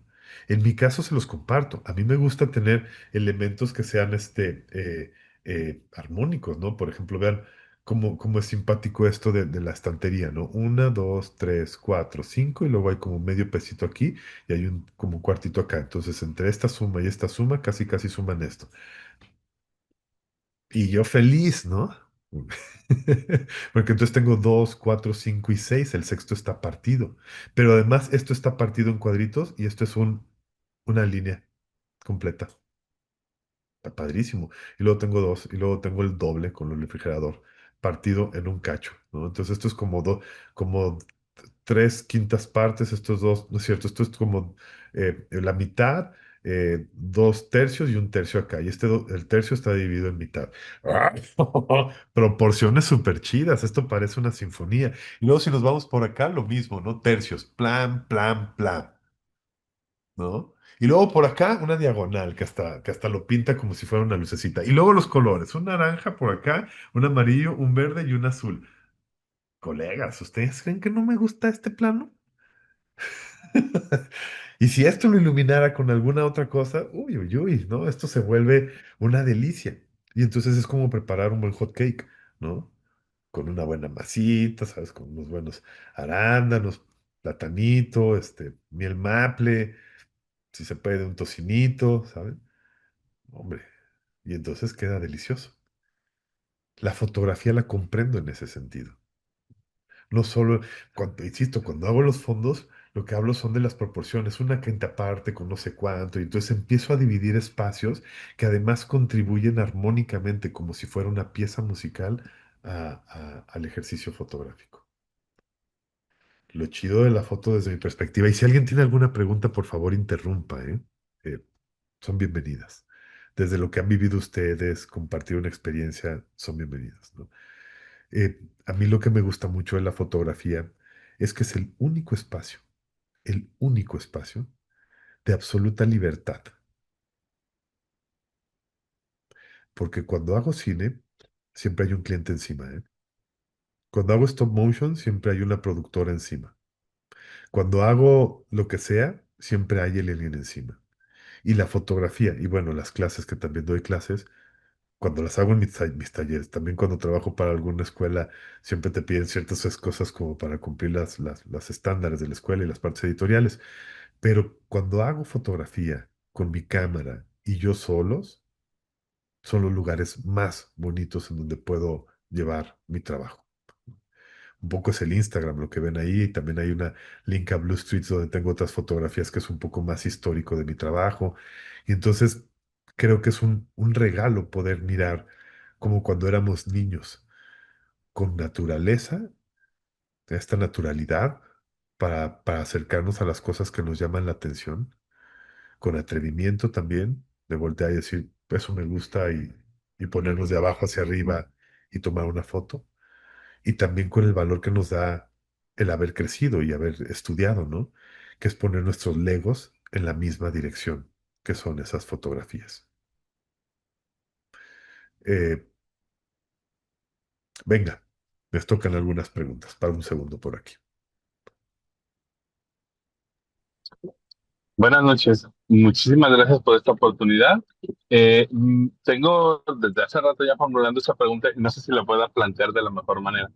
Pero hablando de esta relación con la música, con la imagen, de este lenguaje narrativo a través de las imágenes, me viene una pregunta en cuestión de, ya sea personal, nacional, continental o globalmente, ¿cuál sería el tema de conversación que están sonando actualmente? Voy a hacer un símil con la música. Por ejemplo, hubo un tiempo en que el reggae se erigió como contracultura y que se expresaba ciertos sentimientos. A lo mejor el reggae ya después se hizo un poco más comercial, terminó en algo parecido al reggaetón o alguna cosa así que cambió ya el tema y ya se hizo mainstream. ¿Qué es lo que ahorita sería estos colores de Netflix y esto así, de qué se está hablando en la imagen? ¿Y cuáles son estas pequeñas disidencias que están saliendo como contracultura actualmente, ya sea en el ámbito nacional o hasta lo personal? ¿Cuál es su lectura de esta situación? Qué bonita pregunta, Fernando. Es muy interesante porque me haces pensar mucho. Mira, yo creo que decía mi abuelo que hacer arte, bueno, que había dos trabajos, ¿no? Un trabajo el que te daba de comer y el trabajo que te alimentaba. Eh, a mí me parece que los fotógrafos cuando hacemos el trabajo que nos alimenta, tenemos un paraguas y tenemos una ola enfrente, ¿sabes? Entonces, sabemos que nos va a empapar el sistema, que nos van a pedir, ahora voy a hablar de las imágenes, cómo las piden. que nos van a pedir un estándar, que se va a parecer la fotografía que hagas de la cerveza que estás retratando para publicidad a otros tantos que se ven exactamente igual, o que a veces incluso te dicen que se tiene que ver igual que esta. Y entonces me parece que el ejercicio del arte y el ejercicio de la autoría es sostener siempre esta sombrilla a pesar de que venga una ola tras ola. Eh, a mí, a mí me sorprende mucho las imágenes obvias, y cuando te hablo de imágenes obvias es pues prácticamente métete a Instagram y podrás darte cuenta retratos, poses que siguen siendo exactamente las mismas, nada más con un poquito de anfetaminas, ¿no? Eh, He visto cómo se abusa de la poca profundidad de campo. Casi, casi, si se vende un lente diafragma .7, correremos muchos o correrán muchos a comprarlo y utilizar el diafragma .7 para que se vea el ojo y nada más, ¿no? Eh, He notado cómo se ha hecho muy moderna esta mirada de poca profundidad de campo, y lo he notado también en el cine, ¿no? Como es este toque documental, que el toque documental es cámara en mano, poca profundidad de campo, luz natural. Eh, Hay muchas imágenes y no está mal hacerlas, pero recordemos que se tienen que hacer para algún propósito. Cuando pienso en la imagen hay dos mundos, el editorial y el autoral, ¿no? En el editorial las reglas son muy claras. Si tú entregas una fotografía de bodas en un tono autoral, o es porque te conocen y porque les gusta mucho tu fotografía, o es porque te estás arriesgando un montón, ¿no? Y entonces, acuérdate que los lenguajes siempre están para hablarse bien. Por eso los planos en el cine son tan claros. Tu close-up, tu primer plano, tu plano medio cerrado, tu plano medio, tu plano americano, se corta en las rodillas, y el plano general. Y nunca cortas a una persona en los tobillos. Nunca. Porque se ve súper feo, ¿no? O nunca la cortas en las pantorrillas, porque se ve horrible. O nunca las cortas a la mitad del muslo. O, ¿sabes? Hay ciertos cortes que se ven feos. Y entonces ese es el lenguaje. El lenguaje te permite garantizar que la imagen será entendida. Lo que pasa es que luego el lenguaje puede ser súper aburrido, súper súper obvio, ¿no? Tan obvio como lo evidente, ¿no? Que dices, uy, ahí viene la siguiente foto y la pose ya te la sabes, ¿no? Entonces, es una línea muy delgada entre este punto en el que concedes el lenguaje o que trabajas para el lenguaje y el lenguaje que propones. Hay una fotógrafa que le tengo mucho cariño, Natalia Pérez. Natalia Pérez es una morra increíble y que está haciendo unas imágenes inesperadas. Para publicidad, altísimo contraste, una bolsa contra una línea en el fondo que entra la luz ¿sabes? ¡Wow! ¿No? El retrato de la chica y la cara completamente en sombra, y el sombrero pinta perfectamente y el vestido pinta perfectamente. Órale, ¿sabes? Me sorprende mucho su mirada, porque es una mirada que la ha buscado, la conozco, y la ha buscado desde hace 25 años. Y se ha enfrentado a sus propios demonios, a sus propias carencias, y ahora que mira como está mirando, a mí me provoca una seducción sus fotografías. Y curiosamente Natalia es de las pocas personas que conozco que puede hablar de ella y además hablar del mundo del fashion o del mundo comercial. Pero déjame decirte por qué. Porque a Natalia siempre le ha gustado el mundo fashion y el mundo comercial. Siempre, ¿sabes? Desde joven le encantaba la publi, la mercadotecnia, ¿sabes? Las agencias, la moda. No se ha podido salir de eso. La única diferencia es que ahora su voz tiene un montón de presencia. Y entonces Natalia es de los muy pocas fotógrafas y fotógrafos que conozco que ha podido avanzar más allá de cumplir el estándar editorial o cumplir el estándar autoral. ¿Qué otras cosas son clásicas en la fotografía y que se están viendo? hay mucha composición al centro, con lentes angulares, como para tener un gran ángulo de visión, que se ve todo, que se ve así un espacio grandísimo, poca profundidad del campo y los personajes al centro. Muy, digamos, en herencia de nuestro gran maestro Emanuel Lubezki, con películas como El árbol de la vida. ¿Te acuerdas? Que es tremendamente bella y que la composición eran angulares, centro, poca profundidad de campo. Y entonces creo que esa es la estética moderna, la actual, ¿no? Angulares, incluso hasta anamórficos los utilizan un montón, ¿no? En colores, los colores es bien interesante, creo que ahí hay mucho más aproximaciones distintas. En los colores alcanzo a ver mucho trabajo de postproducción, muchos LUTs, mucho trabajo de lo que puedes colocarle a la imagen y llevarla hacia el look de los setentas, el look Fuji, el look Kodak, ¿sabes? Lo alcanzo a notar en las fotografías. eh, y, y lo que veo es un trabajo mucho más, ¿cómo decirlo? Mucho menos elaborado en cámara, ¿sabes? Que en cámara uno diga, pues quiero llegar a este contraste. O sea, a ver, a mí me pasa una cosa que yo vengo formado desde el mundo de la fotografía, de la disciplina, ¿no? Y entonces yo vengo formado del cine en película. Y entonces, pues en película exponíamos, decidíamos el contraste, y luego lo veíamos ya revelado y decíamos, uy, pues nos quedó padre, nos quedó horrible, o no se parece, pero se ve increíble, ¿no? Y entonces lo que teníamos que hacer era anotar todo para saber qué significaba lo que iba a suceder. Ahora yo veo una carencia de esa disciplina de anotar cosas para poder evaluar en el futuro. Mira, déjame ver si tengo, sí, tengo por aquí una. Esto es una de mis libretitas de trabajo. Y entonces déjame ver si tengo aquí por aquí alguna anotación interesante. Todo esto son anotaciones de sets que hice, de cómo los iluminé. Por supuesto, hay mucho texto que pues, lo vuelve más complicado, pero por aquí debo de tener alguna gráfica interesante.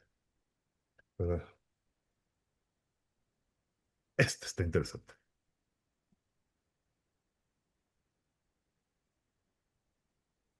Este set que están leyendo aquí y que lo tienen en sus computadoras ya grabado, es el set de la playa donde muere Pinocho, en Pinocho. Toda esta información, alturas, gráficos, valores de exposición, lo pongo más cercano para que lo puedan ver. Es en la posición de las lámparas, con sus rebotadores. Información como, por ejemplo, qué canal, qué lámpara, qué gelatinas, qué valor de exposición, hacia dónde estaban dirigidas las cosas, ¿no? Distancias, alturas, grados. Todo eso yo ya no lo veo, ¿eh? Ya no hay. Es muy raro encontrar colegas fotógrafos que se dediquen a hacer bitácoras para comprender, para evaluar, para ver lo que se veía cuando hicieron el trabajo. El trabajo puede ser monumental.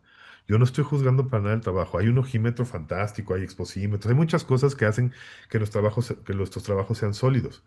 Lo que no noto son estas bitácoras que nos hacían llegar al tesoro. Nosotros somos piratas, ¿sabes? Y como piratas vamos, enterramos un tesoro, anotamos dónde estaba y nos vamos y lo dejamos ahí enterrado. La memoria no puede perdurar toda la vida, entonces hay que saber cómo regresar a ese tesoro, ¿no? Y entonces yo todavía soy de esta generación que hago bitácoras no solo de mis trabajos, sino de mis reflexiones que tienen que ver con el color, ¿no? Y entonces todo esto, ustedes lo verán, está escrito a mano. Y entonces en la escritura a mano, pues distingo elementos, dónde están los colores, cuáles son los complementarios de los primarios en pigmentos o los primarios de la luz, cómo los puedo combinar, en qué triadas, cuál es la diferencia entre el RGB y el RBY, que son los primarios de uno y otro, dónde están colocados, cuáles son los colores, ¿saben? Entonces, ¿por qué lo planteo de esa manera? Porque lo que alcanzo a ver es que es una Hay ciertas cosas que nos permiten avanzar y nos permiten crear una voz y nos permiten determinar cómo voy a utilizar los colores, ¿no? ¿Cuáles son los primarios de los colores? A ver, díganme, ¿cuáles son los primarios, los colores primarios de los colores? Y entonces algunos me dirán RGB, ¿no? Los primarios de la luz. Pero ¿qué pasa si yo les digo cuáles son los primarios de los pigmentos? Ya no es RGB, es RBY, ¿saben? El verde y el amarillo cambian. Y entonces eso se vuelve súper interesante porque entonces si ustedes se dan cuenta cuáles son los complementarios de los primarios de la luz o los primarios de los colores, de los pigmentos, se dan cuenta que hay complementarios distintos y que algunos complementarios son más interesantes en una paleta que en otra, ¿sabes? Y que si construyes tu paleta de color a partir de los pigmentos, se va a ver mucho más potente que si la construyes a partir de los primarios de la luz. Es como hablar en latín y traducirlo al español. ¿Cuántos fotógrafos hacen eso? Yo conozco a uno que era pintor y que tenía toda la escuela pictórica y que lo que llevó es la pintura a la luz de cine. Frank Passingham, el director de foto de Pinocho. Por eso Pinocho tiene un poder lumínico y un poder de teoría del color que es dignísimo. Parece una pintura la película. Y entonces Frank es otro que ha podido llevar y pelear la luz desde una perspectiva más autoral al mundo de lo comercial. Pero qué curioso, Passingham no fue nominado a ningún premio de fotografía. ¿Lo pueden creer? ¿Sabes? Cuando es una película monumental en términos fotográficos, monumental. Y entonces es otra vez, ¿cómo se ganan los premios? Pues quién sabe, querido Fernando. ¿Sabes? Es una tontería. Por ejemplo, eh, en oposición al diafragma abierto, yo hago mucho trabajo de diafragma cerrado. A veces tomo fotografías en F16.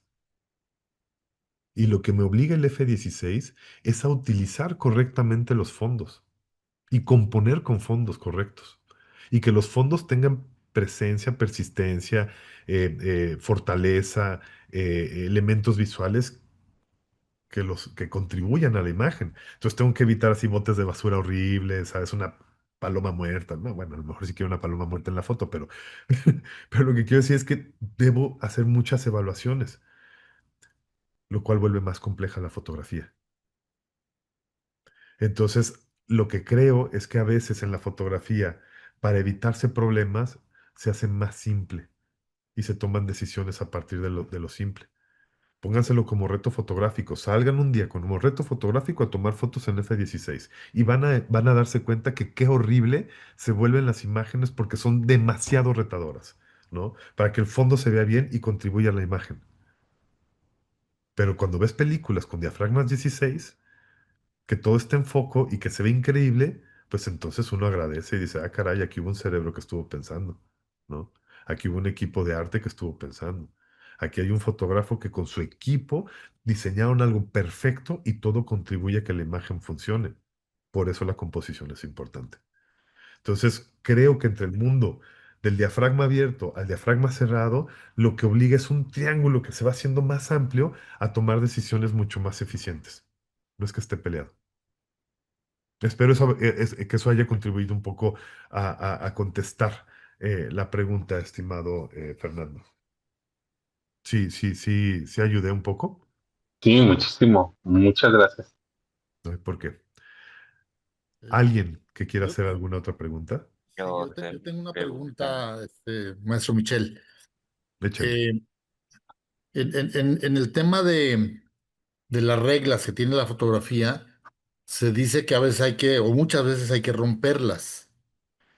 Eh, es esta parte de las reglas de los tercios, o la ley de la mirada, o la proporción áurea, hay muchas reglas. Eh, ¿Cuándo romper reglas, o a ti qué te ha funcionado cuando rompes reglas y vuelves una fotografía muy poderosa? ¿Nos puedes platicar alguna experiencia con alguna foto que digas, esta No se apega a las reglas, pero es poderosa. Está súper linda la pregunta, estimado José Antonio. Yo creo que la meta de todos, mira, cuando hacemos arte hay un progreso casi natural, como cuando queremos a alguien, ¿no? De repente decimos, ay, me gusta, hacia el ratito dices, ay, te amo, ¿no? Y entonces casi no nos damos cuenta de ese proceso. Pero lo lindo de la fotografía, uy, se está haciendo un eco. Hay un micrófono por ahí. Te voy a silenciar, Juan Antonio. La cosa con la fotografía es que todos comenzamos haciendo fotografía figurativa, que se reconozca lo que estamos fotografiando. Y poco a poco nos comienzan a llamar la atención otras cosas, ¿no? En otras cosas terminamos haciendo fotografías abstractas que nos encantan porque los colores barridos del cielo, como por ejemplo las lucecitas barridas que tienes atrás de ti, ¿no? Ya comienza a tocar el mundo de la abstracción. Eh, yo creo que esto es un proceso natural de evolución de nuestra cabeza. Hay colegas que son completamente estructurados y ordenados y que jamás se saldrían de eso y que cuando se salen les quedan las cosas horribles, ¿no? Y hay fotógrafos que son mucho más aventurados y violentos, ¿no? Y que a lo mejor también nosotros tenemos algo de aventurados y violentos. Y entonces es reconocer, otra vez, conocernos a nosotros mismos cuando es interesante romper las reglas y permitirnos probarlo. Eh, a mí, en este ejercicio, pues, a mí siempre yo soy muy duro con mi imagen y suelo ser crítico, muy crítico con mis imágenes. Me tardo mucho en publicar porque la veo y digo, ah, qué cochinada, ¿no? Y luego ya pasa un año y digo, ah, no, no era tan cochinada, no, sí estaba buena la fotito, ¿no?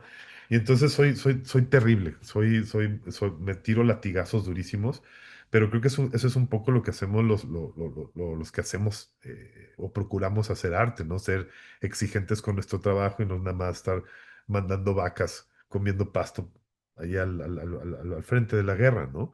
Queremos mandar la mejor foto, la que resista contra cualquier mirada y contra cualquier crítica, ¿no? Y que esté lista para cualquier concurso. Me parece que ese es el propósito. Eh, a mí lo que me pasa es que con estos retos que me pongo, también me permito explorar cosas que nunca exploro. Por ejemplo, eh, hubo una época en mi vida que tenía mucha tristeza, ¿no? Por una pérdida importante. Y entonces yo trataba de poner en palabras qué me pasaba, ¿no? Y entonces me explicaba, porque tampoco es que fuera por la calle diciendo, hey, estoy triste no, para nada. Me explicaba a mí mismo que para mí era sofocante el saber que enfrente de mí había tanta felicidad y que no la podía tocar. Para mí eso es la tristeza, ¿no? Además de muchas otras cosas, ¿no? Pero para mí el efecto de la tristeza es la incapacidad propia, porque hay una barrera enfrente que, no, que ni siquiera existe, pero en el fondo hay tanta felicidad que yo soy incapaz de atravesar esa barrera y decir, "Buah, ya me quité el traje de la tristeza y ahora sí, que siga la felicidad". Pues no es posible, ¿sabes? Mi tristeza es de otra manera. Fíjate, Juan Antonio, que lo que estoy haciendo es hablar de mí, no hablar de la imagen. Una vez en un viaje, íbamos por la carretera y si te das cuenta en la carretera, los primeros planos, los que están cerca del coche, pasan muy rápido, así, y son barridos, árboles, cualquier cosa pasa muy veloz. Y el fondo no se mueve, el fondo siempre está estático, ¿no? Y entonces íbamos en la carretera y había un lago hermosísimo, ¿no? Hermoso, hermoso, con una casita en el fondo. Y al frente de ese lago, un montón de árboles que pasaban por mis ojos y me decían esto. Bueno, siempre hacia un lado, ¿no? Y, y entonces lo que hice fue, esa es la tristeza, la vi. Dije, así siento la tristeza, ¿no? Que hay algo hermoso en el fondo y que algo en medio me estorbaba, que era borroso, que no me permitía ver en foco y perfectamente definido lo del fondo. Y entonces lo que hice fue tomar una foto, o sea, en un sesentavo, y vi que todavía se veían los árboles ahí medio notorios. Y la bajé un treintavo y le tomé otra foto. Y la bajé un quinceavo y la bajé un octavo y la bajé a un cuarto. Y luego escogí la foto que más representaba esa tristeza. Y entonces, justo lo que más me gustó de esa experiencia fue eh, permitirme una fotografía que no tenía que ver con la técnica, tenía que ver con una traducción de algo que me dolía, ¿no? Y entonces automáticamente me permití romper la regla, que era no hacer una fotografía con los árboles congelados, como diría la regla, ¿no? Que se vea todo, que se lea, ¿sabes? Entonces me gustó mucho ese momento. En otra ocasión me acuerdo que iba caminando en la calle con este reto. Una vez me hice un reto muy bonito que se llama 365 días. Entonces es publicar una fotografía cada día de 365 días. Entonces la primera se llama 1 de 365 días, 2 de 365 días, 3, 40, 85, 98, 365 de 365 días. Entonces es un ejercicio súper lindo. Ahorita te leo, Alejandro. Es un ejercicio muy lindo porque además te pone al tiro todos los días, ¿no? Y entonces un día salgo y me pareció increíblemente divertido. Me gustan mucho los pájaros en los alambres porque son como notas musicales, ¿no? Y entonces veo que uno de esas palomas se lanza al vuelo, yo estaba abajo, levanto la cámara, disparo y la disparo justamente en el momento en el que esa paloma estaba cruzando dos cables. Entonces queda entre dos cables y las demás paradas en los cables, ¿no? Todas estáticas. Y la paloma que va cruzando los cables va con las alas extendidas, ¿no? Que también era parte del reto de ese día, tomar fotos de pájaros con alas extendidas, ¿no? Que no se viera así cortadito, chiquito, así, extendidas. Y, y me dio mucha risa porque regularmente soy muy cuidadoso con mis fotografías, no me dejo llevar por el ímpetu. Y ese día que me dejé llevar por el ímpetu me encantó el resultado.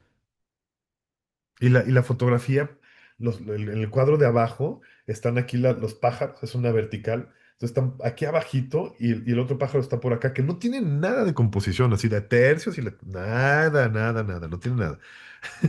¿Sabes? Es una fotografía muy bonita porque fue un atrevimiento. Y entonces a veces me dejo llevar por esos atrevimientos. Ahora, otra cosa que juego, y ahorita te leo, Alejandro. Yo utilizo unos, como, no los tengo aquí, pero es un pizarrón de imán, ¿no? Y entonces me compro figuras de distintos tamaños y distintos colores. Círculos, cuadrados, hexágonos, líneas, triángulos. Entonces tienen distintos colores, amarillos, verdes, azules. De estos que venden allí en el mercado, son pero divertidísimos. Y entonces aviento una, la que sea un círculo y cae aquí. Y entonces lo que hago con otras figuras es un círculo a lo mejor rojo, ¿no? Y entonces lo que hago es jugar a los equilibrios visuales. Entonces digo, si dejo el círculo rojo aquí, la imagen se va a caer porque tiene mucho peso, ¿no? Entonces lo que hago es pongo figuritas por acá en otras partes para buscar equilibrios. ¿Me explico? Y entonces, como el equilibrio no tiene regla, querido Juan Antonio, es más, háztelo con dibujos de papel, cartoncitos, distintos tamaños y toda una hoja en blanco y avienta una. Y donde caiga y busca equilibrarla. ¿Qué pasa si queda un cuadrito aquí arriba, ¿no? En esta parte. Ay, ¿dónde pones algo para poder equilibrarlo? ¿Sabes? ¿Y de qué tamaño? ¿Y qué figura? ¿Me explico? Y eso se vuelve súper interesante y lo que hace es permitir romper la regla, porque lo pondrás en el tercio y el cuadrito aquí arriba, pues no compone. O sea, ay, lo voy a poner en medio y el cuadrito arriba, no, tampoco compone. Entonces tienes que buscar un ejercicio como de tortilla, ¿no? Tan caliente por un lado como por el otro. Eso funciona muy chido, te lo recomiendo. Y te va a ayudar a soltar. Y cuando veas cosas, vas a trabajar por algo más que no resulta necesariamente los tercios o el punto áureo, ese tipo de cosas. Espero que eso abone un poquitito. Dice Alejandro, yo tengo una Sí. pregunta respecto a lo de las ligas. ¿Hay fotógrafos, pues considerados puntos a seguir? Hay fotógrafos, pues considerados puntos a Si seguir. quieres, te lo explico ya hablado. Ah, venga, sí, Sí, lo échale. que pasa es que, por ejemplo, fue el evento de Canon en fotomecánica y yo fui a varios speakers y todos decían, no, toda la fotografía debe dar información, o sea, está ultra prohibidísimo dejar zonas de la fotografía sin que le dé información al que lo ve. Entonces, ahorita que dices lo de las ligas, de forzar o de encajar al objeto a una parte de la foto, arriba o hacia abajo, ahorita pues de la teoría de las ligas que nos dijiste, pues caemos mucho en esa parte, ¿no? O sea, por ejemplo, si me gustan esos encuadres, pero dejamos mucha información, más bien mucha parte de la fotografía sin información. Y eso generalmente, pues este tipo de personajes, yo me acuerdo, uno de los que me acuerdo fue Enrique Noriega, que nos estuvo machacando, que no hacer eso. Entonces, este tipo de personajes, pues nos van a decir, no, tu foto está mal porque 70% de la foto no le das información a la gente que lo ve. Entonces, ¿cómo lidiar con eso? Creo que parte de la respuesta ya la diste ahorita con lo que respondiste a Antonio. Mira, es una pregunta también bien difícil, ¿sabes? Y también es válida y es muy importante tenerla en consideración. Recuerda que al final todos nosotros trabajamos para alguien, ¿no? Alguien te va a pagar dinero por tu fotografía. Pero en tus fotografías, en las de Alejandro, en las que tú quieras hacer por tu cuenta, como nadie te está pagando, entonces tú puedes hacer lo que te pegue la gana, ¿sabes? Y descubrir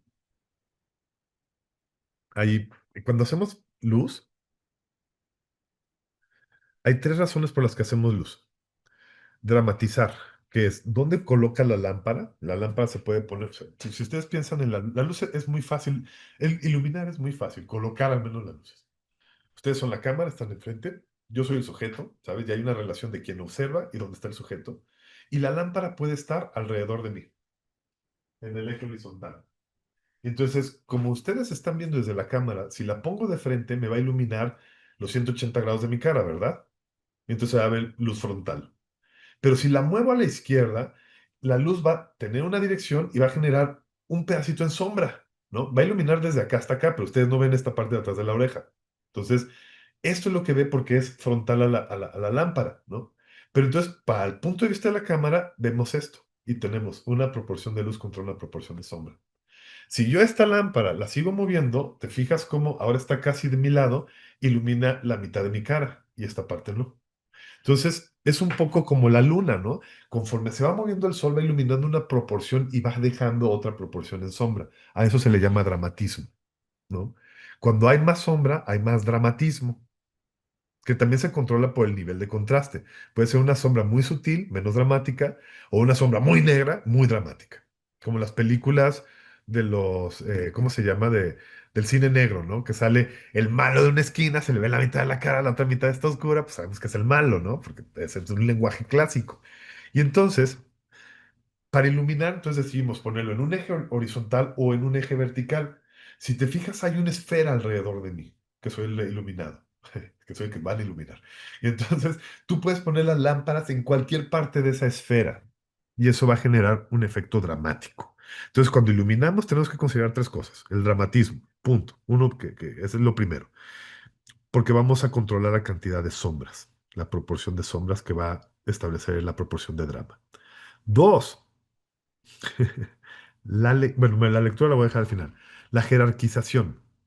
La jerarquización se trata de que cualquier cosa que tenga más luz va a llamar más tu atención, tu ojo. Estoy seguro que todos están sufriendo porque en algún punto esa lámpara les llama la atención. Su ojo naturalmente se va para allá, ¿no? Entonces yo tengo que estar compitiendo para que la luz esté sobre mí o para que me vean a mí. Eso se llama jerarquización. Si toman una foto contra la ventana y el personaje está oscuro, seguramente llamará más la atención lo que está fuera que lo que está dentro. ¿Cierto? ¿Lo han notado? Eso es una cuestión natural del ojo. Por lo tanto, si yo quiero que llamar la atención, pues le pongo un poquito más de luz al personaje. El ambiente, por eso las fotografías que se hacen con flash, ¿sabes? En la playa, que está un atardecer poca madre, y entonces exponemos para que el fondo se vea ligeramente más oscuro y le ponemos un flash al personaje o a los retratados, y cuando tienen más luz, pues son mucho más cautivadoras, por jerarquización lumínica. Si hacen publicidad, pónganle un tercio más de luz a la publicidad que están haciendo, al paquete que están retratando, y va a llamar mucho la atención. No lo quemen, nomás un tercio, poquitita más luz, ¿no? Así un toquecito extra, para que sea más luminoso que el resto de las cosas. Y su ojo se va a ir para allá. de manera natural. Entonces tenemos dramatización, jerarquización y el tercero es la lectura. La lectura puede ser, ¿cómo son? ¿Cuál es el nombre? La lectura obvia y el otro es obs- obstuso, no recuerdo cuál era la palabra. La cuestión es que la lectura obvia siempre tiene luz en todos lados, como los comerciales de la televisión. Y entonces el cerebro no tiene que hacer ningún ejercicio, no hay un reto mental, intelectual, espiritual, para poder leer lo que está detrás. Porque ya te lo dieron, ahí hay un refrigerador, hay una estantería, aquí hay una cocina, aquí hay un sillón, todo se ve. Fácil de leer. La lectura, no me acuerdo cuál es la palabra, lo que hace es tener muchas zonas de alto contraste, poca luz, y lo demás lo tienes que construir tú a partir de tu historia. Entonces es un reto, es un acertijo, y la cabeza tiene que pensar. Y entonces lo que te están diciendo nuestros colegas es que les facilites la lectura a las personas, que no se las hagas difícil. Yo lo digo que lo hagas cuando son cuestiones comerciales. Sabes que la gente tiene pocos segundos para ver algo y quedarse con algo. ¿Sabes? Ahí, que la lectura sea muy obvia. Pero en tus trabajos personales, explora la carencia, explora la oscuridad, explora el cuadro vacío, para que entonces descubras cómo puedes narrar desde tu voz y no desde la voz comercial. La voz comercial ya sabemos cuáles son las reglas, que se vea, que esté en tercios, que esté en el centro, que esté en composición en Jake, todas estas cosas que les place a la mirada de cualquier persona y que le facilitas la lectura. En tu mundo autoral, explora esas partes que son mucho más retadoras para todo mundo, incluso para ti. Espero eso contribuya un poco la respuesta, querido Alejandro. Gracias, gracias. Y por aquí Rica dice, ¿qué opinión tiene de lo que se considera purista en fotografía? Ah, Rica, querido, la fotografía purista es súper sabrosa y bella, ¿no? Porque es como las columnas de donde hemos caminado todos. Y está muy bien. Lo que pasa es que luego se vuelve muy académica, ¿no? Y entonces, me acuerdo, alguna vez trabajé para un proyecto y mi jefe me decía, no, es que no estás componiendo en tercios. Y yo, pues no, pero se ve chido, se ve interesante, hay mucho más impacto si lo ponemos aquí, ¿no? En tercios, colega. Y entonces en tercios fue, y ya para siempre, toda esa chamba la tuve que hacer en tercios, ¿no? Y entonces eso es lo que da la parte, pues, académica. Yo, por ejemplo, hago muchas cosas que yo les llamo pictóricas, ¿no? Que es como la fotografía purista. Cuando ilumino, soy muy prudente con tener, me encanta hacer la luz tipo Rembrandt, ¿no? Es muy bella, es poderosísima y bella, y entonces es algo muy académico. Y a veces hago otras cosas, ¿no? Yo creo que las podemos usar para el propósito que estés buscando. Si el propósito de verdad a la hora de hacer la fotografía muy académica se vuelve obvio, no lo uses. Si lo que quieres es sorprender y hablar de ti, no lo uses. Si lo que quieres es encantar a tus clientes, úsala. ¿Sabes? Si lo que quieres es facilitarle la mirada a alguien, úsala, porque esa parte de la fotografía purista y académica tiene muchos años en el medio, muchos años, entonces puede garantizar planos, ¿sabes? Y hay gente que no pasa de eso y está bien, y hay gente que sí pasa, me refiero a los clientes, ¿no? Y entonces lo que es importante aquí, estimado Rica, es que seas capaz de volverte un detective, de que todos ustedes se vuelvan unos detectives y puedan anticiparse al error. Hablar con su cliente, oye, ¿y cómo te gustan las fotos? ¿Y qué piensas de la vida? ¿Sabes? ¿Eres más aventurado? No, no, para nada, a mí me cae gordo viajar. Clásico, ¿sabes? No, sí, me encanta subirme a una tabla de surf y aventarme en el paracaídas. Ese cuate no tiene ninguna bronca. ¿Me doy a entender? Y entonces al conocer a las personas, podemos hacer un servicio, podemos poner nuestra experiencia al servicio del propósito de la fotografía, en lugar de decir la fotografía tiene que ser.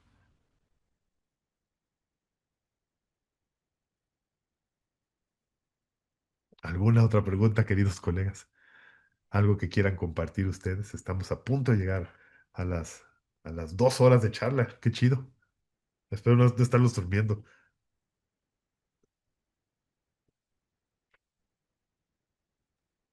No, para nada, interesantísimo y ojalá pudiéramos durar mucho más tiempo aquí con esto.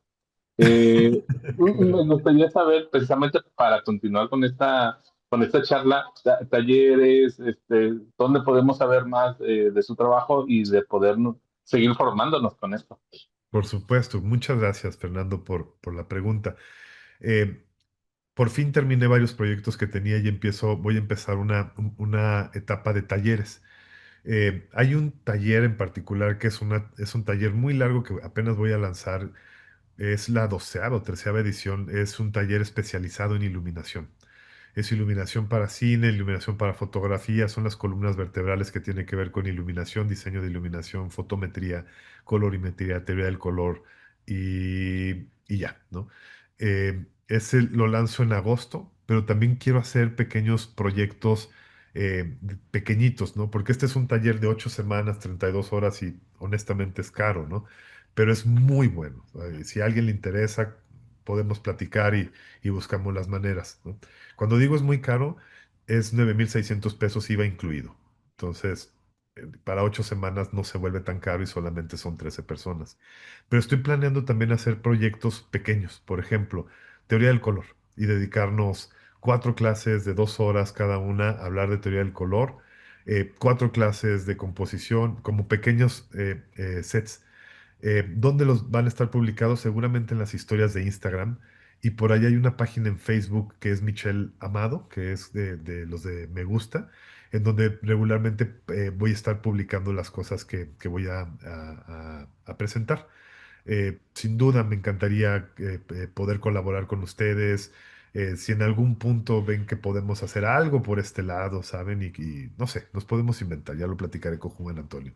La cosa es que a mí me gusta mucho también compartir el conocimiento, como se habrán dado cuenta, no me gusta guardarme secretos. La diferencia de los talleres y estas pláticas es que los talleres tienen una estructura académica mucho más sólida, con prácticas, con ejercicios, con dejar todo claro de la A a la Z, y las pláticas pues tienen más este tono de la temperatura del grupo, ¿no? De poder compartir cosas que los inspiren y que les abra el corazón con el fin de que encuentren más cosas. Entonces Instagram es el camino, las historias, ahí voy a estar publicando, y Facebook en el me gusta. Uso otro que es el personal, pero ahí ni se metan, ahí más bien me discuto con mis primos de política y es muy aburrido. Duda. eh, como muy puntual, muy particular en la que los pueda ayudar, también tengan ahí mi número y si puedo colaborar en lo que sea, desde una charla, clases, lo que se necesite, trabajo, compañía, un café, lo que gusten. Ahí están los datos. Oye, Michelle, bueno, pues el tiempo se está agotando. Estábamos programados para 2 horas. Se nos han ido rápido como agua, muy, Qué muy bueno. amena, muy práctica, tu exposición, tu charla. Desde luego que quedan muchas preguntas en el tintero. Pues Siempre. buscaremos tiempo pues para mantener esta comunicación y la posibilidad de charlas, y desde luego pues vamos a buscar la información de tus talleres que das, que tienes programados, pues para en lo posible participar. Creo que en este primer acercamiento con nuestro grupo pues un objetivo era, bueno, primero pues aprender de alguien que tiene mucha experiencia, ya lo hemos visto, pero también despertarnos el apetito por el conocimiento y desarrollar pues el conocimiento de una manera, pues de una manera pues práctica, que creo que yo tomé como 1000 notas, ahí voy a tratar de hacer un resumen y seguramente ahí entre todos vamos a enriquecer los conceptos que nos has dado. Lo dijimos, esta no era como tal no era un taller, no era una clase de reglas, no era aprender técnicas, pero era conocer cómo se hacen las cosas para lograr mejores resultados en nuestras fotografías. Espero haber abonado en esa dirección. Espero también haber puesto en sus corazones como algo que usualmente no se pone en la fotografía, ¿no? Que es mirar hacia adentro, ¿no? Porque acuérdense que mirar hacia afuera es primero mirar hacia adentro y que ojalá esto les inspire para que podamos hacer fotografías. Y en este sentido también, ¿no? Volver después de que discutan, platiquen, seguro hay tema para que tengan varias sesiones de mucha reflexión Sí. y que me permitan volver y que las puertas estén abiertas y que me consideren un colega más que otra cosa, ¿no?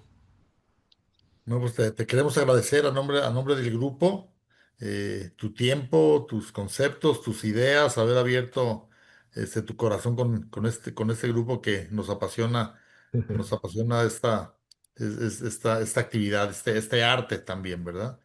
Entonces, mira, pues nos mantuvimos, pues casi todo el grupo, creo que solamente uno se tuvo que salir, pero estamos todos los que comenzamos y pues eso es bueno también, eso es una buena señal de que despertó la charla, despertó mucho interés en nuestro grupo también. Me alegra. Muchas gracias con todo el corazón, porque finalmente acuérdense que los conocimientos no son secreto y que lo que nos haga bien, no solo a mí, porque me hacen brillar, y no solo a ustedes, porque seguramente brillarán, sino lo más chido de todo esto es que la fotografía brille con más potencia. Entonces, lo que estamos haciendo es honrar al medio artístico más bello del mundo, que es la fotografía. Entonces, muchísimas gracias por esta invitación, Juan Antonio, a todos, todas, todes, cada uno de los que están ahí detrás de las camaritas. Muchísimas gracias por regalarme un tiempecito para que pudiéramos charlar, aunque fuera un poco de la imagen y de lo que nos inspira. Muchas gracias y te mandamos un abrazo y seguimos en contacto. Igualmente, muchas gracias, buenas noches a todos y gusto conocerles y viva la foto. Gracias, Gracias. buenas noches.